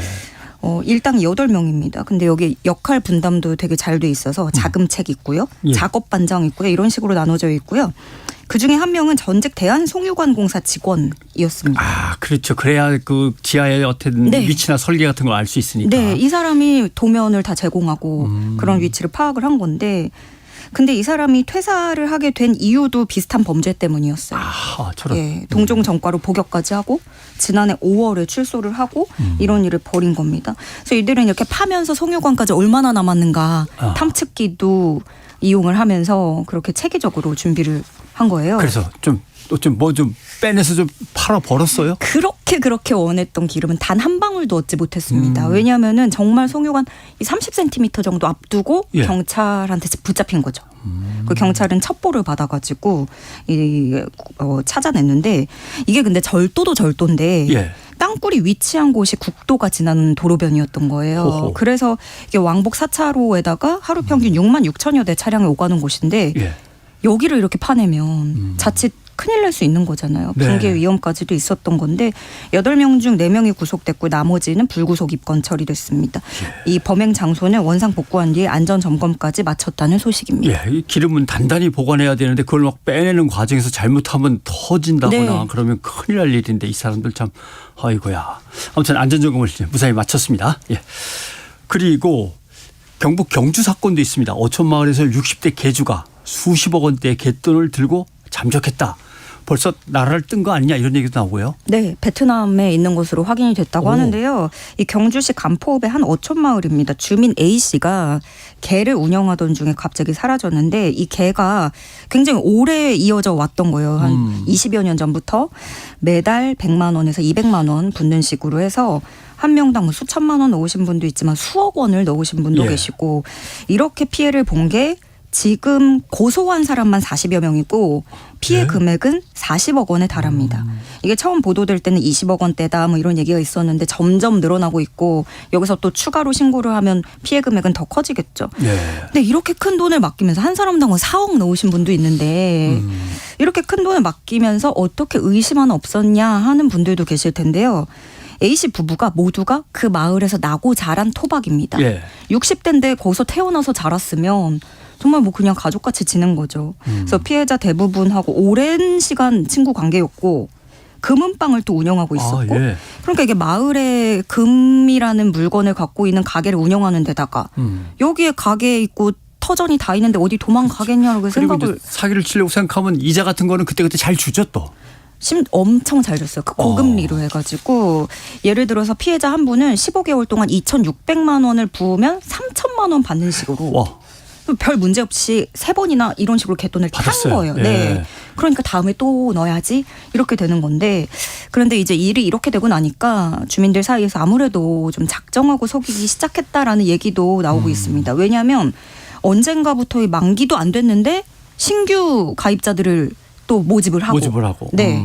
그게 올해 1월쯤이었는데 4월에 갯돈 타야 될 분들이 20명 가까이 됐고 그러고 나서 얼마 뒤에 잠적을 한 거기 때문에 그럼 이거 몇 달 전부터 계획을 한 게 아니냐 이런 얘기가 나오는 겁니다. 조용하던 어촌은 뭐 순식간에 뒤집어졌는데요. 일부 피해자분들은 충격으로 병원에서도 치료받고 있다고 하고요. 그래서 베트남으로 출국을 했는데 여기가 이 아들이 살고 있다고 합니다. 그래서 경찰은 소환에 나섰는데 이에 응하지 않으면 여권을 무효화한 뒤에 베트남 당국과 공조를 통해 강제 소환할 예정입니다. 네, 어촌마을이니까 아마 나이 드신 분들이 많았을 거고 자녀들한테 신세 안 지려고 평생 이제 모아가지고 노후로 이제 노후 자금으로 쓰려고 하셨을 수도 있는데 안타깝네요. 빨리 강제 소환해서 그 돈 쓰기 전에 다 되찾아서 다시 돌려드려야 될 텐데 큰일 났습니다. 자, 어버이날이었습니다. 보니까 자식에게 부담될까 봐 무료 급식소를 찾는 노인들이 많았다고 하죠? 네. 이 서울 동대문구 무료 급식소에서는요. 평소 2배 넘는 인원이 줄을 서 있었습니다. 평소에 300인분 정도 준비를 하는데 이날은 아무래도 어버이날이고 특별하다 보니까 700인분 넘게 준비를 했는데 그것도 막판에는 이제 동이 나가지고 모자랄 뻔했다고 하더라고요. 그러니까 어버이날에는 이런 무료 급식소마다 좀 특별하게 특식을 준비하고 또 특별 공연을 준비하기도 하는데 아이들이 부르는 노래를 들으면서 눈시울을 훔치는 분도 계셨고 또 많은 분들이 이제 혼자 살면서 새벽 4시, 5시 이렇게 일어나서 첫차 타고 멀리서 오신 분들도 많았습니다. 급식소 관계자 말에 의하면 자녀들이 어버이날에 이런 곳을 찾아가는 걸 부끄러워할까 봐 이른 아침에 일어나서 몰래 이렇게 오시는 분들이 많다고 하더라고요. 여기뿐만이 아니라 종로구에 있는 탑골공원도 그렇고 전국 무료급식소들이 마찬가지로 똑같이 비슷한 풍경이었는데요. 네, 우리나라가 선진국에 진입했다고 하지만 사실 사회 안전망에서는 조금 약하고 특히 노인들에게는 연금이나 뭐 이런 거 저런 거 따져도 안전망으로서는 상당히 좀 부족하기 때문에 어려움들이 많으실 거예요. 네, 이게 또 특히 전국 홀몸 노인 수가 5년 전하고 비교하면 40%나 증가를 했고 홀몸 노인 수가. 네, 또 초저임금 노동자 절반이 60세 이상인 것으로도 나타났습니다. 그러니까 한국의 노인 빈곤율이 뭐 OECD 최고다, 뭐 제일 높다 이런 얘기 많이 들으셨을 텐데 옆 나라의 일본도 그 고령화 문제가 오래전부터 이슈였잖아요. 근데 일본 같은 경우가 노인 빈곤율이 20%라고 해요. 우리나라가 43%가 넘습니다. 2배가 넘네요. 심각한 상황이고 유독 그 비율이 가파르게 늘고 있고 또 노인들이 사회적으로 갈 곳이 없다는 건 계속해서 큰 문제가 되고 있습니다. 이게 참 일본하고의 격차만 해도 엄청나군요. 네. 그리고 이제 어린이 얘기도 하나 있습니다. 무인 점포가 있고 거기서 초등학생들이 간식을 갖다가 살짝 지속적으로 훔쳐 먹었던 모양인데 이제 업주가 드디어 아이들의 사진과 신상을 공개해 버렸어요. 야, 애들이 한 걸 가지고 너무하지 않나라고 하는데 그럼 언제까지 당해야 되나 뭐 이렇게 나올 수도 있고 참 어려운 얘기입니다. 이것도 참. 이 광주 서구의 한 초등학교 인근에 위치한 무인 점포입니다. 요즘에는 왜 그 아이스크림 할인점이라든가 그렇죠. 이렇게 뭐 과자 같은 것들 해가지고 키오스크로 무인 점포가 많잖아요. 그러니까 어느 날 이 가게 문에 물건을 훔친 초등학교 저학년 3명의 신상 정보를 떡하니 붙여놓은 경고문이 등장했습니다. 예. 그러니까 물론 아이들 얼굴은 살짝 모자이크로 가렸어요. 그리고 상반신 사진이 나와 있고 다니고 있는 학교 이름, 학년, 어휴, 그러니까 어느 학교 어느 학년 금방 여기까지. 특정할 수 있겠죠, 뭐. 그렇죠. 예. 그래서 이제 모자이크 처리를 아무리 했어도 이거 주변인이나 학교 친구들은 다 알지 않겠느냐 이런 지적이 나오는 건데 아이들이 각각 한 15,000원에서 2만 원 상당의 물건을 훔친 것으로 알려졌습니다. 당일 오후에 훔쳤고요. 같은 날 저녁에 또다시 훔치다가 이때 주인에게 붙잡힌 겁니다. 그러니까 가게 사장의 말을 하기로는 아이들의 부모와 합의가 이루어지지 않자 경고문을 붙인 것이다. 얘기를 하고 있어요. 그래서 사장이 부모에게 처음에 제시했던 변상은 기존 훔친 가격의 50배를 물어라. 이거였는데 이게 50배라고 하면 이제 보통 비슷한 사건 분쟁에서 통상적으로 이루어지는 합의의 수준이긴 합니다. 예. 그래서 여기서 이제 많은 분들이 정말 갑론을박을 펼치고 있는데요. 양심을 믿고 운영하는 무인 점포에서 나쁜 선례를 남겼다가는 계속 피해를 볼 수도 있겠다. 예. 아이들 부모가 충분히 사과를 했다면 일이 이렇게까지 커졌겠느냐라고 업주를 옹호하시는 분들도 상당히 많고요. 예. 또 반면에 흔히 말하는 신상 털기로 한창 자란 아이들을 온 동네 사람에게 도둑이라고 낙인 찍은 것이다. 적당히 나무라고 사과 받으면 될 텐데 대응이 지나쳤다. 이런 얘기들이 있는데 이제 그러니까 항상 그런 것 같아요. 노키즈존도 그렇고 이게 그러게 부모가 좀 잘하지 그랬냐라는 예. 문제로 또 비화가 되고 부모가 알았으면 어떻게든 했겠는데 몰랐겠죠? 뭐. 여기서는 근데 이제 부모에게 합의가 이루어지지 시작을 않았다. 했으니까 그거는 또. 예, 뭐 사장은 그렇게 주장을 하고 있고 그럼에도 불구하고 아이들은 사실 또 초등학교 저학년이면 호기심이나 아니면 그땐 정말 뭐 거짓말을 한다던가 습관처럼 이렇게 뭐 한다든가 옛날엔 그런 것도 있었잖아요. 서리 같은 거. 예. 그러니까 뭐 꼭 필요해서 아니면 뭐 도벽이 있어서라기보다는 친구들끼리 뭐 이렇게 양을 장난 삼아서나 아니면 우쭐하는 마음으로 나도 한 건 했어 뭐 이런 것도 있을 수는 있죠. 참 이거 어려운 문제인 것 같아요. 예, 피해를 아무튼. 보시는 분도 분명히 있기 때문에. 가게 주인은 그럼 계속 피해를 갖다 보고 있어야 되느냐의 문제도 있긴 있는데 아무튼 부모와 가게 주인 간에 일찌감치 합의가 좀 잘 됐으면 좋았을 것을 안타깝네요. 예. 노키즈존 얘기가 나왔으니까 제주도에서는 노키즈존 금지 조례안을 발의할 정도로 이제 노키즈존이 사회적 이슈가 되고 있는데 노시니어존도 등장했다면서요? 네. 한 카페에 예. 노 시니어존이라는 문구가 있고요. 예. 괄호 치고 60세 이상 어르신 출입 제한 이렇게 적혀 있습니다. 가라 그래도 안 가겠습니다. 이제 기분 상하죠. 예. 꼭 그렇게까지. 예. 근데 하필 또 이게 마음도 상하는데 이게 하필 옆에 안내견을 환영한다라는 스티커가 또 같이 붙여 있어서 이게 또 정서적으로 노인이 그럼 걔보다 못하냐 60세 이상은 사람이 아닌가 보다 하는 격한 반응도 나오고 있는 모습입니다. 예. 여기서도 역시나 의견은 크게 엇갈립니다. 오죽하면 그러겠느냐 이런 얘기 있고요. 또 카페 분위기에 안 맞으니 사장으로서는 장사에 도움되게 좀 컨셉을 잡고 싶은 게 자유가 아니겠느냐 이런 의견도 있고 노인들이 진상이 많아서 그런 거다 이런 얘기도 있고요. 반대로 이제 부모님이 지나가다가 보실까 봐 무섭다.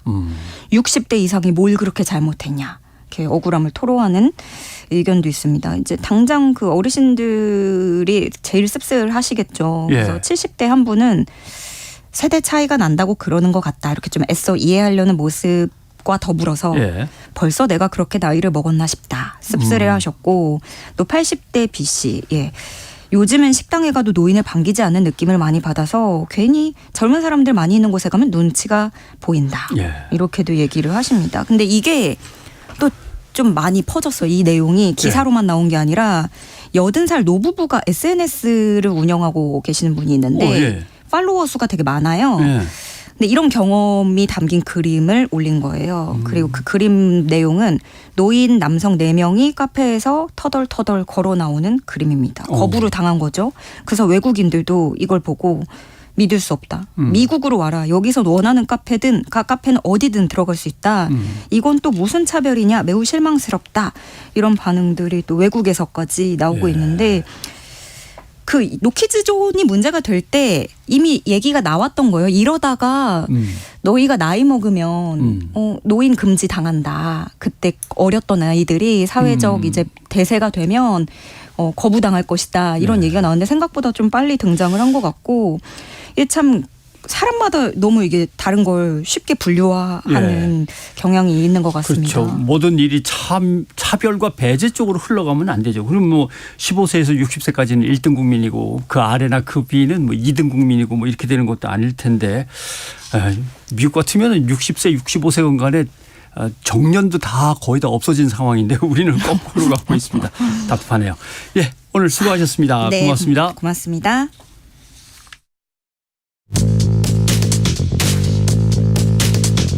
최영일의 시사본부는 여러분과 함께합니다.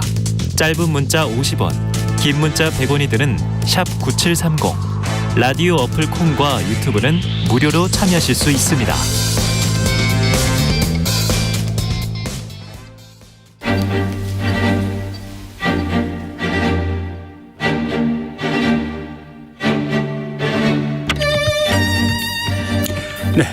보수의 품격 시간입니다. 보수의 시각으로 정치 현안을 살펴보는 시간이죠. 오늘은 윤석열 대통령의 취임 1년을 맞아서 대통령의 행보와 관련해서 여러 조언을 해보신 분을 이 자리로 전화 연결로 초대를 했습니다. 심평 변호사와 얘기를 좀 나눠보겠습니다. 변호사님 안녕하십니까? 안녕하십니까? 예, 반갑습니다. 예. 뭐 엉뚱한 얘기로 좀 시작을 해볼까 합니다. 예. 언론들이 가끔 이렇게 허풍을 떨기도 하고 시쳇말로 장명을 갖다 마음대로 하기도 하는데 변호사님을 이제 칭할 때 대통령의 멘토, 대통령의 호위무사 이런 표현을 흔히 쓰고기도 했는데 이거는 맞는 얘기입니까? 그렇지 않죠. 제가 윤석열 대통령이 취임하시고 나서는 스스로 모든 연락을 끊어버렸습니다. 연락을 놨는데 어떻게 멘토 역할을 할 수 있겠습니까?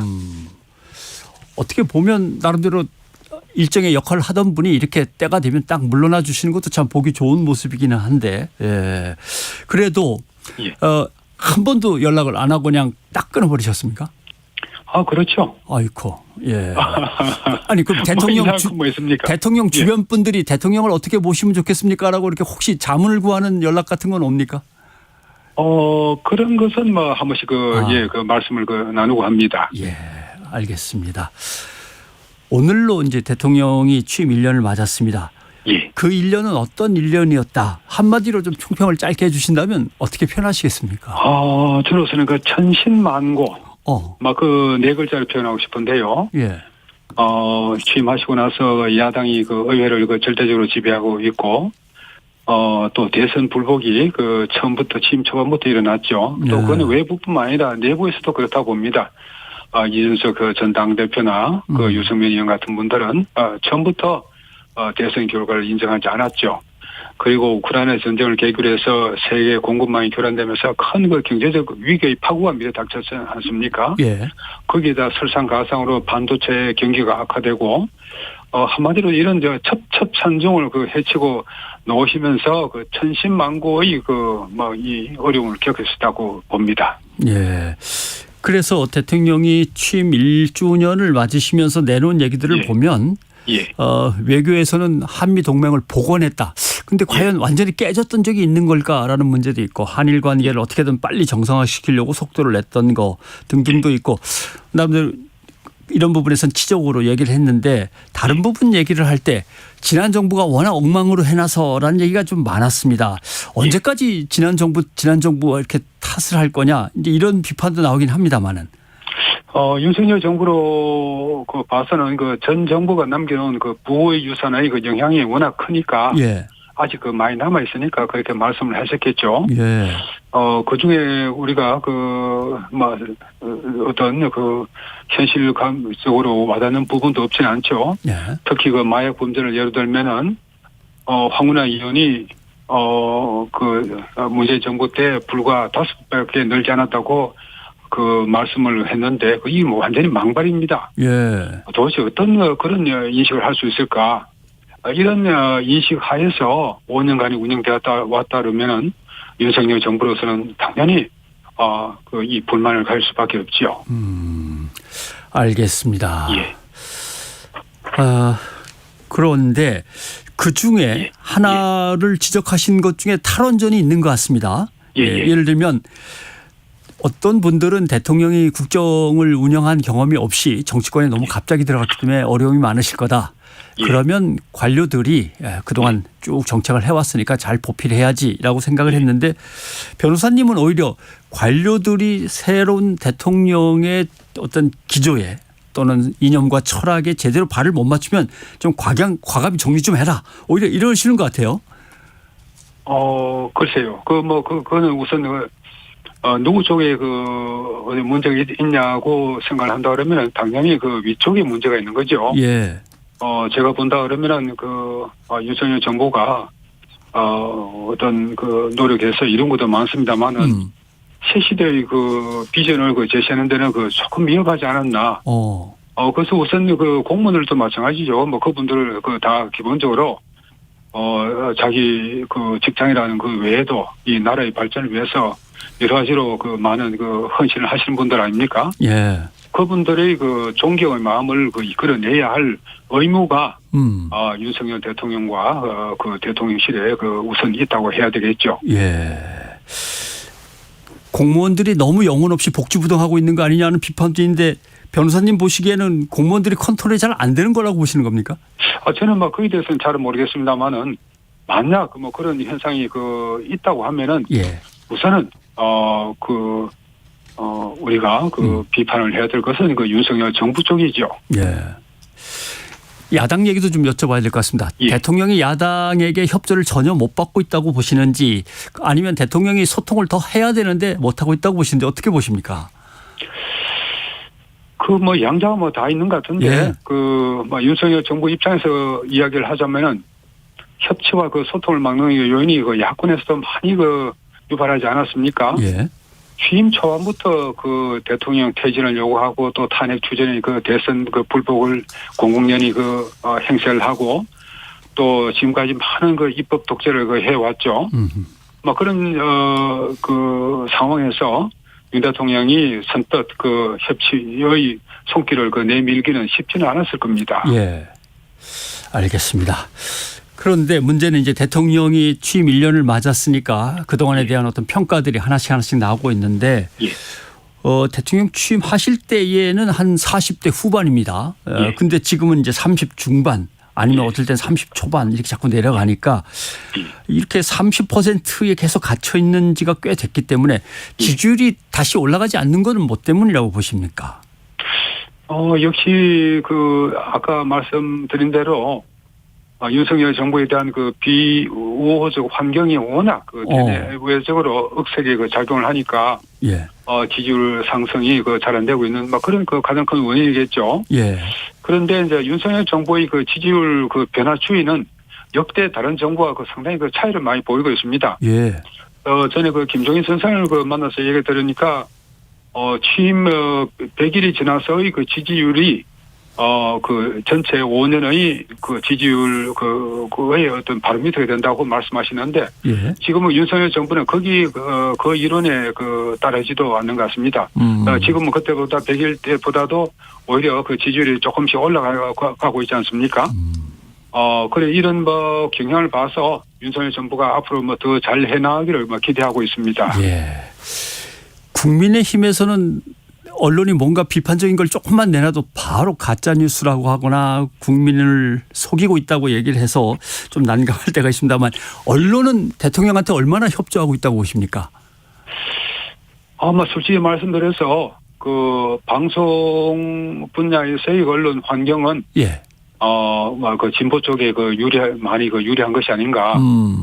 그러나 또 조중동의 경우에 한정하면은 이 현 정부 쪽에 유리한 것이죠. 예. 이런 전반적인 상황을 우리가 두고 볼 때 좀 더 이런 아주 어떤 이 정상적이고 순리적인 그런 언론과 권력 간의 대화가 가로막혀져 있는 것이 상당히 유감스럽습니다. 예. 가로막혀 있다고 할 때 대통령께서 좀 더 자주 언론들을 만나시거나 기자회견도 하시고 대국민 뭐 담화도 좀 많이 내시고 하면 좋겠는데 그런 것들을 예전보다 좀 덜 하시는 것 같아서 이거는 지난번에 그 윤석열 대통령이 그 도어 스태핑을 그 매일 하지 않았습니까? 예. 뭐 그런 거로 봐서는 뭐 어느 역대 대통령 중에서 가장 언론과의 그 소통을 가장 그 잘 하신 그 면모를 보였었는데 예. 지금은 오히려 뭐 그 취임 1주년 뭐 기자회견이나 그런 것이 없이 그 지나가고 있죠. 예. 조금 더 그 뭐 윤석열 대통령이 언론과의 그 소통을 위해서 노력을 하셔야 되는 것이 아닌가 생각합니다. 네. 그리고 이제 지지율이 뭔가 이제 떨어지거나 아니면은 국정 기조가 흔들린다고 생각이 되면 국민들과 더 대화를 나누면서 어떤 통합적인 모습을 보이면 좋은데 그 대통령께서 대구를 방문한다든가 이 핵심 지지 세력이 있는 곳으로 자꾸 이렇게 신경을 쓰시는 것 같으니까 그러면 오히려 안 되지 않나. 이거는 변호사님도 그때 그런 의견을 내셨던 것 같습니다만. 예, 뭐 저는 이 윤 대통령 입장을 이해하면서도 예. 그렇게 해서는 안 된다고 생각을 했던 거죠. 이 윤 대통령이 그 지역적으로 확고한 지지 기반이 없지요. 그래서 그 윤 대통령을 봐서는 그 대구 경북을 지지 기반으로 확실히 하고 싶은 그런 그 고육지책이었다고 봅니다. 예. 그러나 그 방향을 저는 잘못 잡았다고 생각하는 거죠. 수도권을 놓쳐버리면은 그 한국 정치에서 모든 것을 잃는 것입니다. 예. 이 수도권 또 중도층 이 지지율을 그 확보하기 위해서 윤석열 정부가 좀 더 과감하게 정책의 방향을 잡아나가는 것이 필요하지 않을까 생각합니다. 그런 점에서 좀 더 외연을 넓히고 새로운 방향을 잘 잡아나가는 데 있어서 어떤 걸림돌 같은 게 존재한다고 보시는지 모르겠습니다. 예를 들면 측근에 뭐 예전에 윤핵관이라는 이름으로 흔히 불렸습니다마는 대통령의 귀와 눈을 아무래도 가리는 역할을 좀 하는 사람들이 있지 않나라는 생각도 하십니까? 권력 그 주변은 뭐 항상 그렇죠. 그러나 뭐 저는 윤핵관이라는 그 말 자체는 동의하기 어렵습니다. 예. 동서고금의 그 모든 지도자가 자기가 밀는 사람을 요소요소에 배치해서 국정 운영을 해놓은 것이 해 나오지 않습니까? 유독 윤 대통령 경우에만 그 신복 되시는 분들을 윤핵관이라면서 반신변이 몹쓸 사람이라 그렇게 욕하는 것은 그거는 바로 제가 말하는 깡패 정치, 로그 팔리틱스의 전형적인 어느 사용입니다. 예. 그러나 친윤들이 좀 더 윤 대통령한테 윤 대통령께 어떤 경우에는 자기의 직위를 걸고서라도 과감하게 고언을 말씀드리고 해야 되는데 좀 그런 면이 좀 부각이 잘 안 되는 그런 아쉬움을 가집니다. 예.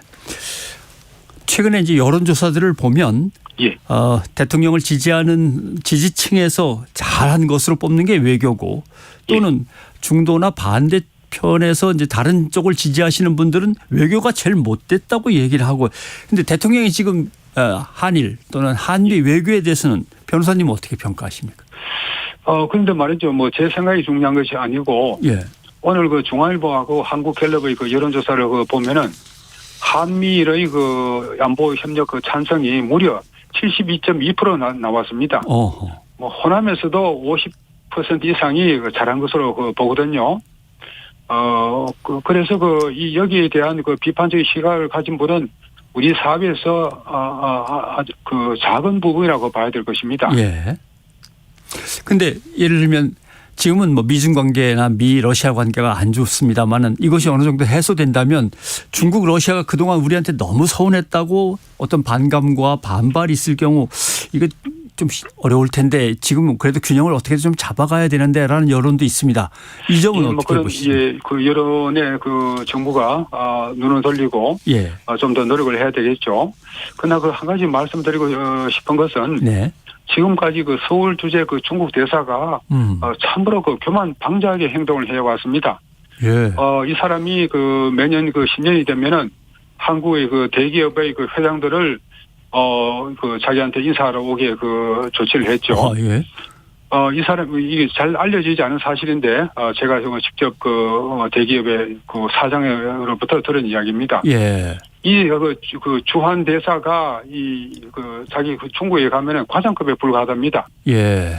그리고 평양 주재 대사는 그 국장급이라 하고요. 이런 그 하급의 저 대사가 와서 마치 그 구한말의 위안스카이처럼 막 그렇게 이 오만 방자한 그 행동을 하고 하는 그런 것은 우리가 이제는 더 이상 참기 어렵죠. 예. 이런 이 종주국이 그 속국대하듯이 하는 이 외교의 형태는 우리가 반드시 정상화시켜 놔야 합니다. 예.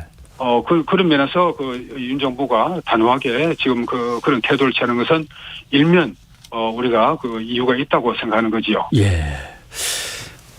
윤석열 대통령이 핵심 지지층 아닌 다른 지지층으로도 가장 이제 걱정을 듣거나 지금 여론이 들끓고 있는 것은 역시 한일 간의 외교의 마찰을 해소하는 과정에서 국민에게 충분히 들어보신 건가? 국민의 뜻하고는 좀 벗어나는 것 같은데 그러나 대통령은 새로운 미래를 향해서는 아직 이해가 좀 불충분할지 몰라도 가야만 될 길이다 이렇게 강조하니까요.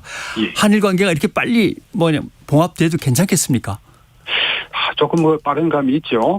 그러나 윤 대통령이 판단하시기에는 한미일 유럽 간의 어떤 가치 기반 동맹 체제의 구축이 시급하다고 생각해서 그쪽으로 빨리 가신 것 같은데 우리 한국인들이 오랜 역사에서 앙금으로 일본에 대해서 일본에 대해서 앙금으로 가지고 있는 것이 있죠. 예. 이런 민족의 정서, 한 이런 면에 관해서 윤 대통령이 조금 더 고려를 하시는 방향으로 가면 좋지 않을까 생각합니다. 예. 신 변호사님이 인용했던 여론조사 중앙일보가 한국갤럽에게 의뢰해서 5월 7일 8일 이틀간 조사했던 거 외교에 대해서 지지층들이 상당히 지지를 세게 보내고 있다. 그 얘기. 그건 중앙선거여론조사심의위원회 아마 청취자들도 가서 보시면 자세히 나와 있고요. 또 하나 나온 게 있는데 이거는 전문가들만 따로 조사를 한 겁니다. 경실련에서 설문조사한 게 대학 교수 한 350명 정도에게 14일부터 20일간 이제 설문조사를 한 건데 여기에선 전문가들이 한 70%가 훌쩍 넘게 윤석열 정부의 1년 잘 못했다라고 평가를 했습니다. 그런데 이제 거기서 제일 지적한 게 부자들한테만 너무 신경을 많이 써주신 거 아니냐. 불평등이 자꾸 커졌다. 그다음에 노동자도 국민인데 노동자를 너무 그렇게 홀대하거나 아니면 좌편향으로 몰고 가시는 거 아니냐. 그런 문제입니다. 예. 그러면서 비판은 일리가 있죠. 예.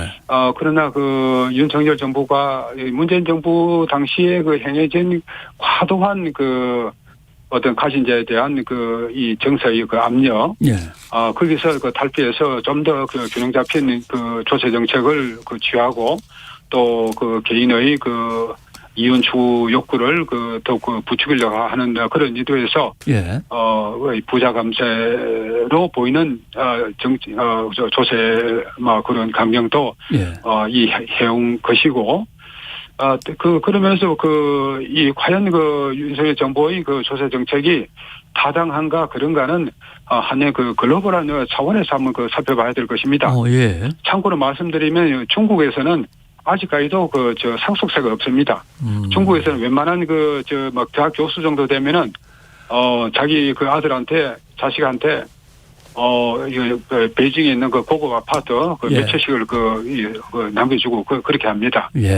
물론 그거는 극단적인 예입니다만은 한국의 여러 조세 정책이 그동안 문재인 정부를 거치면서 많이 왜곡되어 왔다는 그런 점은 우리가 많은 비판을 우리가 듣고 있는 거죠. 또 그럴 때 중국 예를 들고 미국 예를 안 드시면 좀 애매합니다만은. 미국도 말이죠. 미국도 이제 보유세가 대단히 많다고 우리가 알고 있는데 지금 한국의 보유세는 문재인 정부에서 계속해서 쌓아올린 보유세의 이 크기는 전 세계 1위라는 그런 말이 있었죠. 미국의 보유세도 이 만만치 않습니다. 미국의 보유세는 어떤 집을 샀다 그러면 그 집에서 이 사는 기간이 20년이 되건 30년이 되건 처음 집을 산 당시에 보유세를 내도록 되어 있습니다. 되어 있다고 합니다. 제가 들은 이야기인데 그에 반해서 문재인 정부의 보유세 정책은 가차 없었죠. 윤 대통령이 공정과 또 법치를 강조하시는데 노동자한테는 너무 가혹한 거 아니냐는 얘기는 자꾸 나오고 있습니다. 뭐 총파업도 예고돼 있는 상황인데 노동자도 국민인데 이주 국민이냐 이제 이런 데 불만도 나오고요. 예, 노동자의 권익은 항상 어느 정부건 존중을 해야 되겠죠. 예. 또 윤석열 정부가 들어오고 나서 공정의 부분에서 과연 얼마만큼 성과를 거뒀냐는 점에서 우리가 이 비판할 소지가 다분히 있습니다. 예. 얼마 전에 한겨레 신문에서 여론조사를 했는데 젊은 층의 현 정부에 대한 가장 큰 불만의 요인은 바로 이 정부가 공정성을 결여했다는 그런 점이었습니다. 예. 우리가 이 넓은 차원에서 보면은 산업화, 민주화를 우리가 거치고 나서 이제 공정 시대 이념의 실현이 큰 시대 정신이 되어 있습니다. 예. 이런 점에 관해서 윤석열 정부는 마땅히 베풀어야 할 충분한 정책적 고려를 예. 하지 못한 것이 아닌가 하는 그런 비판을 들을 수가 있겠죠. 예. 특히 그 중에서 말이죠. 주로 이 진보 정부 정권에서 행해진 것입니다만은 사회적 사다리들이 많이 사라졌습니다. 이것이 공정 이념 실현의 핵심이죠. 빨리 이 사회적 사다리들을 복원시켜야 되는데 예. 윤석열 정부는 아직까지 여기 관해서 본격적인 대처를 하지 못하고 있죠. 나름대로 어려운 사람들이 계층 상승을 할 수 있는 사다리라든가 그렇죠. 여러 가지 사다리들이 예. 많이 있어야 되는데 예. 그런 사다리들 빨리 복원시켜야 되겠다. 예. 한 가지만 더 마지막으로 여쭤보고 싶습니다. 대통령이 당대표 경선 때 룰에 관해서 언급한다든가 이번 총선을 앞둔 어떤 공천 과정에서도 대통령실에서 뭔가 개입이 있지 않느냐라는 의혹도 제기되고 대통령이 당무에 개입하는 문제에 대해서는 어떻게 생각하십니까? 그런데 그 문제에 관해서 당헌을 보면은 예. 민주당이건 국힘당이건에 대통령이 당무에 상당히 개입하는 것이 허용되어 있습니다.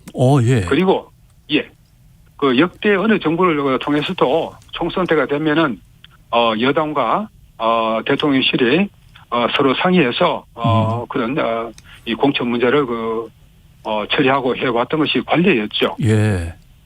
혹시 그런데 정말 검찰에서 친했던 사람들이 많이 등단한다거나 그래서 기존의 정치권에서 열심히 뛰거나 아니면 나름대로 정치권 주변에서 진입을 원하던 사람들이 약간 이게 불평등한 피해를 받는다 뭐 이런 이제 불만도 나올 수 있어서 혹시 그렇죠. 그런 낌새가 있나요? 예, 그래서는 안 되겠죠. 제가 전에 한번 언급을 했습니다만은, 시중에 널리 퍼진 검사 출신 인사들을 몇십 명을 공천을 한다는 이런 거는 있을 수가 없는 일이죠. 예. 알겠습니다. 아무튼 대통령이 앞으로, 다음 이제 새 2년 차부터 좀 더 많은 일을 국민들과 함께 해 주시도록 옆에서 많은 조언 좀 해 주시고 노력해 주셨으면 좋겠습니다. 오늘 이렇게 시간 내주셔서 고맙습니다. 네, 고맙습니다. 수고하셨습니다. 네, 보수의 품격 심평 변호사였습니다.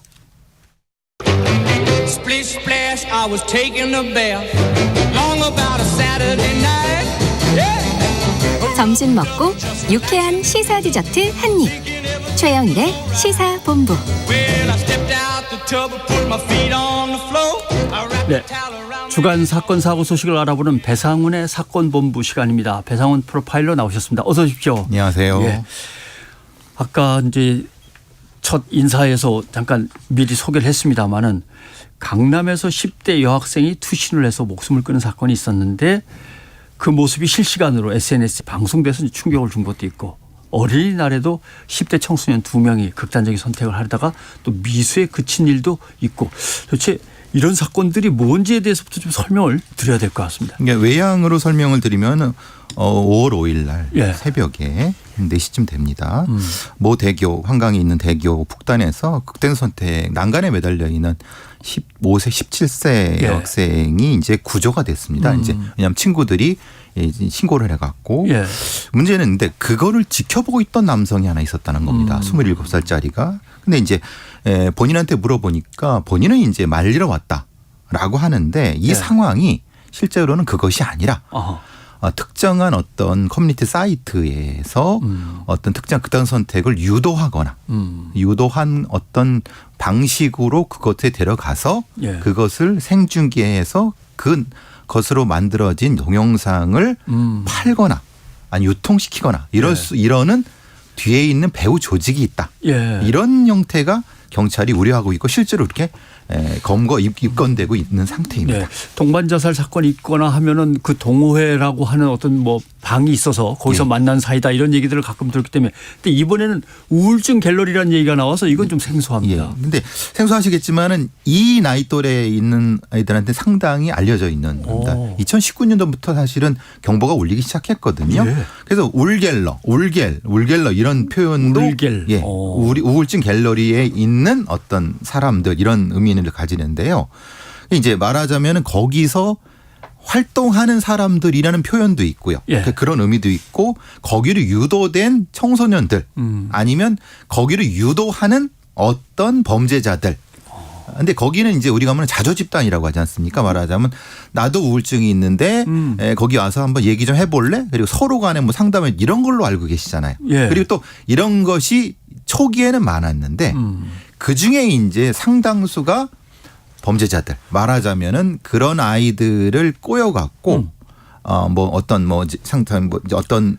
동영상을 찍게 한다거나 아니면 어떤 마약을 먹게 한다거나 이런 방식의 것이 더 다수가 되는 이런 상황 때문에 DC 인사이드의 우울증 갤러리를 폐쇄해야 된다 말아야 된다 이런 부분들이 굉장히 많아지는 겁니다.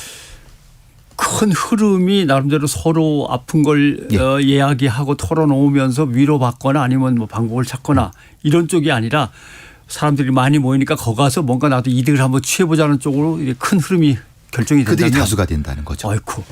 그럼 사이트를 폐쇄해야 되겠네요. 근데 이제 여기서 논란이 되는 건요. 정통망법, 정보통신망법, 정보통신망 이용 촉진 및 정보 보호에 대한 법률 44조에는 방심위가 이 부분에 대해서 어떤 정보통신 서비스 제공자한테 이걸 거부 정지 제한하다 명령할 수가 있는데요. 여기에 한계가 있는 겁니다. 뭐냐 하면은 분명히 어떤 자살 목적의 미화 방조, 뭐 충동 권유 이런 것들이 유통되면 안 된다고 하는데 문제는 그 기준에 문제가 있습니다. 그 기준이 방심위의 자체 기준. 그러니까 70%라고 하는 겁니다. 그건 임의적인 겁니다. 그러면은 이렇게 될 수가 있죠. 만약에 여기에 이용자들이 그것에 넘지 않도록 다른 걸 막 썼을 때 모수를 늘렸을 때 당연히 안 되죠. 안 되겠네요. 당연히 지금도 가보면은 이런 형태의 어떤 안 좋은 어떤 글들은 아주 소수밖에 안 됩니다. 근데 그게 자연적인 거냐 아니면 인위적으로 그렇게 만든 거냐. 자기가 희석시키고 덮어버리는 수 있네요. 맞습니다. 그래서 여기 70%는 무슨 기준이냐. 근데 그건 방심위의 자체 기준이라고 하니까 그리고 사실은 이게 사이트 자체가 도박이나 음란 사이트에 해당하지 않습니다. 이 우울증 갤러리는. 그러니까 그것도 적용이 안 될 수 있다는 겁니다. 그래서 이제 방심위에서는 뭐 통신자문특별위원회 외부 전문가를 거쳐가고 빨리 뭘 하겠다고 하는데 문제는 언제 하느냐 이 말이에요. 지금도 문제가 계속 발생하는데. 자, 큰일 났네요.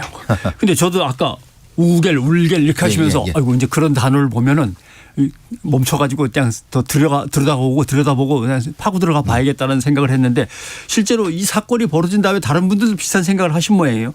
자살 관련 신고 건수가 엄청나게 늘었다고 얘기 들었습니다. 뭐 우리가 많이 지금 베르테르 효과라는 거 많이 아시는 것처럼 우리나라에서는 아마 최진실 효과라고 그 일이 있은 이후로 그 다음 날부터 30% 이상 늘어났다고 합니다. 그러니까 이것도 비슷한 것 같습니다. 일종의 청소년들의 모방이라든가 이런 효과 때문에 반드시 이런 부분에 대한 보도라든가 이런 준칙이 이미 있는 거고 이런 것을 이제 방송하거나 할 때도 이런 것들 굉장히 조심해야 되는 부분인데 실제로는 이제 112 신고가 최근 3주 동안 그 정도 늘어난 건 맞는 것 같습니다. 그러니까 이거 알리거나 남들하고 얘기를 나눠도 그냥 호기심 차원이 아니라 이건 정말 이래서 안 돼라고 하는 얘기들을 같이 나누면서 사람들한테 전하거나 해야지 그냥 그것도 재미로 흥미로 전하면 안 되겠군요. 자, 그렇다고 이 우울증 갤러리를 갖다가 지금 나와 있는 것들을 폐쇄한다고 해도 뭐 또 만들면 되는 것이고 참 어려운 것 같은데 근데 강남 사건 이후에 이제 나온 보도들을 보면 사이트에서 활동한 이른바 뭐 신대방팸, 신림팸 어떤 다른 범죄 의혹도 있는 것들이 나옵니다. 동작경찰서에서는 신대방 팸이라고 하는 그러니까 이게 이제 신대방은 지역 이름이죠. 팸은 이제 가출팸이라는 의미입니다. 그러니까 근데 원래 이것은 이제 법률 용어는 아니 그러니까 범죄학 용어는 아니고 예. 원래 범죄학 용어는 이제 링이라고 하는 링. 예, RING. 예. 우리 반지라고 하지만 네. 그 영어 사전에 제일 뒤를 보면요. 비정형 범죄 집단이라는 의미도 있습니다. 이게 이제 말하자면 한 3, 40년 전부터 만들어진 사회 조어입니다. 미국에서 했던 건데 그러니까 10대 후반부터 20대 초반에 어떤 경제적인 이득이 아니라 쾌락, 러스트 머더를 중심으로 하는 형태의 범죄 조직을 얘기하는데 예. 지역적으로는 신대방팸, 신림팸 같은 것들이 있고 실제로 우리 경찰에서도 이들 관련된 관련성을 지금 추적해서 입건도 4명이나 했고 여러 면에서 추적을 하고 있습니다. 이게 예. 동작구부터 시작해갖고 다른 형태의 금천부터 시작해서 굉장히 광범위하게 퍼져 있다고 하는 것을 경찰은 이전부터 알고 있습니다. 그러면 주로 젊은 친구들이나 어린 사람들이 모였다면 이제 성이라든가 마약, 폭력 뭐 이런 것들일 수 있겠군요. 근데 그건 수단이죠. 수단이고. 왜냐하면 이게 좀 오해가 될 수 있는 것이 이 성착취 범죄라고 해서 성착취 범죄의 가해자가 남성이라고 생각하시면 안 됩니다. 네. 여성인 경우도 있습니다. 있고. 말하자면 나이가 또 사실은 가해자가 10대부터 20대 그 이상일 수도 있습니다. 왜냐하면 이거는 자신의 어떤 신상을 감추면서 이제 범죄를 하는 집단들이기 때문에 예. 근데 중요한 거는 이렇게 피해를 받은 어떤 청소년들이 상당 부분 성착취라든가 뭐 동영상 촬영이라든가 마약 범죄에 이용되는 이런 부분에서 굉장히 심각하게 고생을 하고 그러니까 고통을 받고 있고 특히 이제 실제로 이제 우울증이나 정신질환 같은 것이 조금 초기 부분에 있는 청소년들이 여기에 접해갖고 빠져나오지 못하는 경우 이런 것들이 상당히 심각한 부분이라고 보여집니다. 그러면 한동안 우리 사회를 떠들썩하게 했던 조주빈의 성착취 그 방, 이 N번방 뭐 이렇게 부르던 그 방하고도 유사점이 꽤 있는 겁니까? 범죄학적으로는 지금 링범죄가 상위 분류고 하위 분류는 이제 N번방 같은 겁니다. 말하자면 성착취와 마약 관련된 부분 이런 것들이 하위 분류고 대분류는 링범죄입니다. 그러니까 이제 그것의 일종의 가장 적극적인 표현형이 N번방 그리고 L 같은 형태 그래서 진화된 N번방 요걸 그럼 다른 뭐라고 부르는 이런 형태가 될 수 있는 거죠. 그러니까 비정형적인 어떤 잠재적인 범죄 집단의 어떤 큰 덩어리가 있고 그 안에 이제 하부 구조로서 이제 뭐 N번방일 수도 있고 뭐일 수도 있고 뭐 이렇게 되는 거예요. 조주빈 같은 범죄자들이 창의적으로 그것에서 조금 변화를 시킨 거죠. L 같은 범죄자들이 조금 변화시킨 거고. 그래서 진화된 N번방 이런 방식으로 얘기를 하는 겁니다. 이거는 포괄적으로 착취범죄를 얘기합니다. 수단은 성착취 혹은 마약이라든가 아니면 다른 형태의 것과 연관되는 겁니다. 그런데 이제 우울증 갤러리 이제 이용자들이 언론 인터뷰에서 했던 얘기들을 조금씩 뒤져보면 미성년자인데 사실은 뭐 어떤 약도 필요하고 어떤 조치도 필요한데 자기가 스스로 해내기가 어려우니까 이런 데 가서 보면은 그 유혹하는 미끼로 유혹하는 게 있어서 향정신성 의약물을 갖다 여기서 구매를 한다든가 뭐 이런 것들이 나오는데 이런 복잡한 문제를 그럼 어디서부터 시작해서 어떻게 끊어나가야 되는 겁니까? 기본적으로 우리의 좀 취약한 청소년들이 어디 하소연할 데가 없다는 게 문제입니다. 그러니까 서울시 교육청에 어떤 상담 부서가 있느냐. 분명히 있습니다. 전화도 있습니다. 근데 청소년의 눈에 맞춰지지 않았습니다. 근데 부모한테 이런 얘기를 하느냐. 부모도 사실은 모르죠. 담임도 이런 얘기를 모릅니다. 그리고 이 아이들은 대부분 보통 출퇴근형 학교 밖 청소년입니다. 그러니까 학교는 다니지 않지만 학교에 가방은 던져놓고 다니는 무슨 말씀인지 아시겠죠? 그게 이제 보통 이런 형. 그러니까 말하자면 어디에 소속돼 갖고 어떻게 주한 부서에서 이걸 해야 되는지가 모호한 아이들이 대부분입니다. 그래서 말하자면 그러니까 이 아이들이 정보를 얻을 수 있는 데가 이거밖에 없다는 겁니다. 그러니까 또래인 양 접근하는 사람들이나 그런 사람들이 같은 심정에서 얘기해 주니까 여기에 쉽게 공감돼 갖고 빠져들 수밖에 없는. 그러니까 사실은 이것은 제도적인 측면과 어떤 이 자조적인 측면이 같이 들어가야 되죠. 제도적인 측면에서는 아마 서울시 교육청이라든가 아니면 다양한 부서에서 이걸 즉각적으로 개입을 해야 되는 부분인 거고요. 부모님이라든가 학교에서는 그런 아이들을 빨리 탐색할 수 있는 방법을 찾아야 되는 거고 이 아이들 같은 경우도 분명히 이제 이런 겁니다. 오프라인에서 만나자 아니면 신체 정보를 뭐 제공해 달라 이런 것들은 반드시 빨리 끊어야 된다. 혹시라도 이런 데 들어갔다 하더라도 그 다음 단계로 지나야 되면 이거 반드시 범죄에 연관된다고 이해하시면 됩니다. 네. 지금 얘기 꺼내신 것만 해도 당장 이렇게 짐작되는 건 야, 교육부가 나서야 될 것 같기도 하고 복지부도 나서야 될 것 같고 법무부도 나서야 될 것 같고 이거 뭐 다들 아까 방송통신심의위원회도 있고 예. 야, 이게 함께 모여서 뭔가 총리실에서 주관을 해가지고 뭔가 대대적으로 좀 한번 검토도 하고 해야 될 것 같네요. 근데 기자님. 예. 중간을 안 하는 게 우리 관료 조직 아니겠습니까? 예. 벽을 너무 많이 쌓아야 됩니다. 예. 이 아이들은 그 중간에 있습니다. 중간에. 그러니까 중간을 노리는 게 범죄자들이고 이 아이들은 중간에 있기 때문에 사실은 그 벽을 내려야 되는데 예. 이걸 어떻게 해야 되는지가 사실은 핵심적인 부분이에요. 일이 생기면 자기네가 먼저 벽을 확 열고 나와서 빨리빨리 해봅시다라고 하는 게 관료였으면 좋겠는데 그렇지 않죠. 관료 사회가 예. 그렇지 않죠. 관료제 얘기가 나왔으니까 하나 더 여쭤보겠습니다.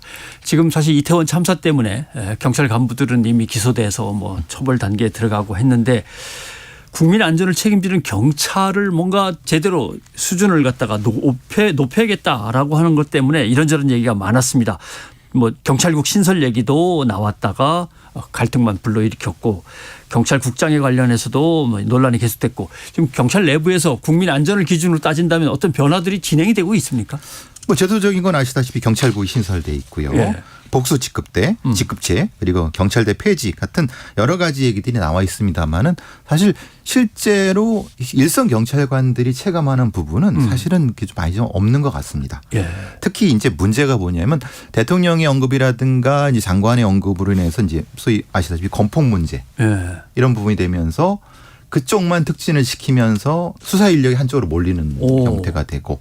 그러니까 윤희근 경찰청장이 건폭을 특진을 더 띄워주겠다고 해버리니까 실제로 이제 기존의 민생 치안을 했던 수사 인력이 이쪽으로 몰려갔고, 예. 그러니까 이제 우왕좌왕하는 부분들. 그러니까 제도적인 안정성보다는 성과주의로 간다는 부분은 사실 되게 위험한 거 아니겠습니까? 지금 그 부분이 사실은 내부적으로 우려가 많은 부분 같습니다. 경찰 인력은 사실 한계는 뚜렷한 것인데 그걸 효율적으로 배분을 해야 되는데 한쪽으로 쏠린다. 그럼 국민 입장에서 국민은 지난 1년간 더 안전해졌습니까? 아니면 뭐 진척은 없습니까? 제가 좀 놀란 거는 이런 겁니다. 그 강남 납치 사건 같은 경우도 그렇고요. 예. 이태원 참사 같은 경우도 그렇고 기본이 무너진 범죄 말하자면 사실 어처구니 없다. 예. 왜냐하면 112 신고센터에서 이게 왜 안 돼? 이게 예. 기존엔 됐는데 그리고 지금 추적이 돼야 되는데 추적이 안 돼. 그러니까 이런 상황을 봤을 때 왜 기본이 무너졌을까? 그러니까 말하자면 코드 출동도 잘 안 되는 상황. 예. 이게 성과주의 때문인가? 아니면 전문적인 어떤 전문가를 홀대해서 그런 것인가? 이런 부분들에 대한 논란이 생기는 겁니다. 말하자면 기본 자체가 탄탄하게 된 후에 제도가 변화해야 되는데 예. 제도적인 거를 손을 대려고 하다 보니까 기본 자체가 무너져 갖고 그러니까 성과를 우선시 해버리니까 예. 아까 말씀드린 어처구니 없는 사건들이 발생하는 이게 당연히 이거는 무전기를 들었을 텐데 본인은 못 들었다고 하고. 그러니까 용산서 이임재 예, 서장 예. 같은 분명히 들었는데 못 들었다고 해버리니까. 무전기가 4대인데 뭐 성능이 나쁜지 잘 안 들리고 뭐 이렇게 얘기한단 말이죠. 근데 그 경찰을 해본 사람은 하기 때문에 말도 안 되는 소리입니다. 그런 게 있을 수 있습니까? 4대를 차고 다니는데. 군도 작전을 하는데 아유 무전기가 잘 안 들려서요. 뭐 그렇게 얘기할 수는 없죠. 이게 말이나 됩니까? 그게 현실이 근데 그게 기본이 무너졌다는 겁니다.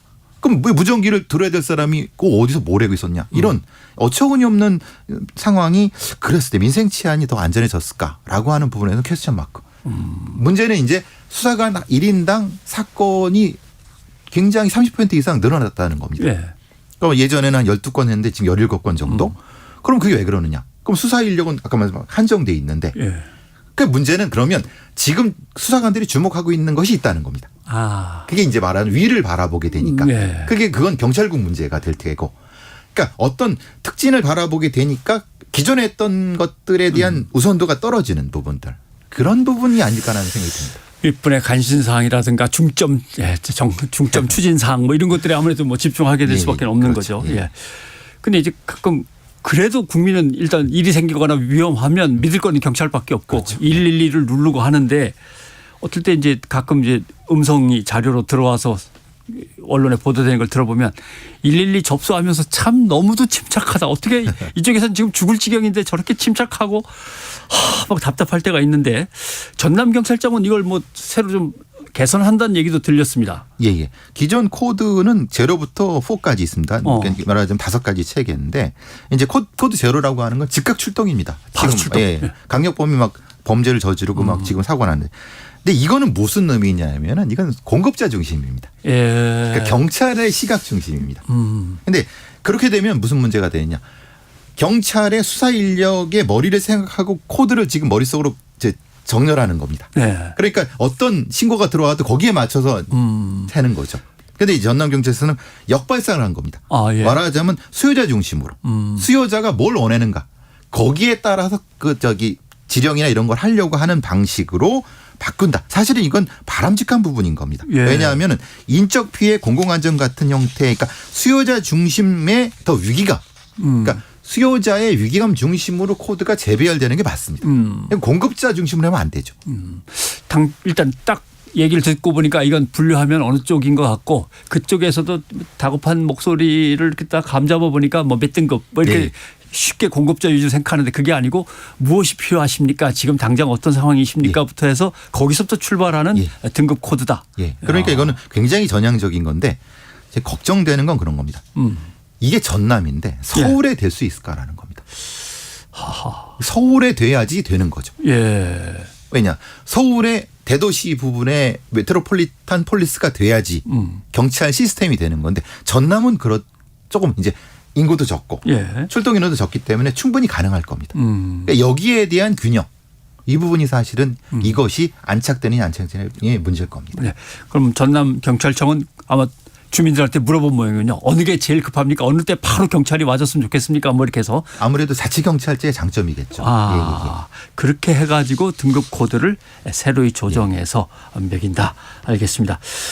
자, 이제 윤석열 정부 1년이 지났고 이제 2년 차를 시작합니다만은 국민이 더 안전해지려면 이거는 좀 빨리빨리 고쳐야 되겠다. 이런 거 있으면 한두 가지만 좀 빨리 지적을 해 주시죠. 기본이 중심이 돼야 되고 전문가가 육성이 된다. 전문가. 예, 지금 전문가가 아니라 말하자면은 경비 책임자, 보안. 그러니까 정권의 중심이 되는 전문가. 전문가가 아니라 그냥 책임자가 다 떠맡고 있는 거니까. 민생 치안은 전문가, 수사 전문가, 교통 전문가 이런 사람들이 경찰의 중심이 돼야 된다. 예. 이 두 가지만 해도 실제로는 크게 개혁이 될 겁니다. 네, 알겠습니다. 자, 배상원 프로파일러와 함께한 사건본부였습니다. 고맙습니다. 감사합니다. 네, 시사본부 오늘 준비한 소식은 여기까지입니다. 저는 최영일 평론가를 대신해서 잠깐 진행을 맡고 있는 변상욱 기자였습니다. 내일 낮 12시 20분에 다시 찾아뵙겠습니다. 여러분 고맙습니다.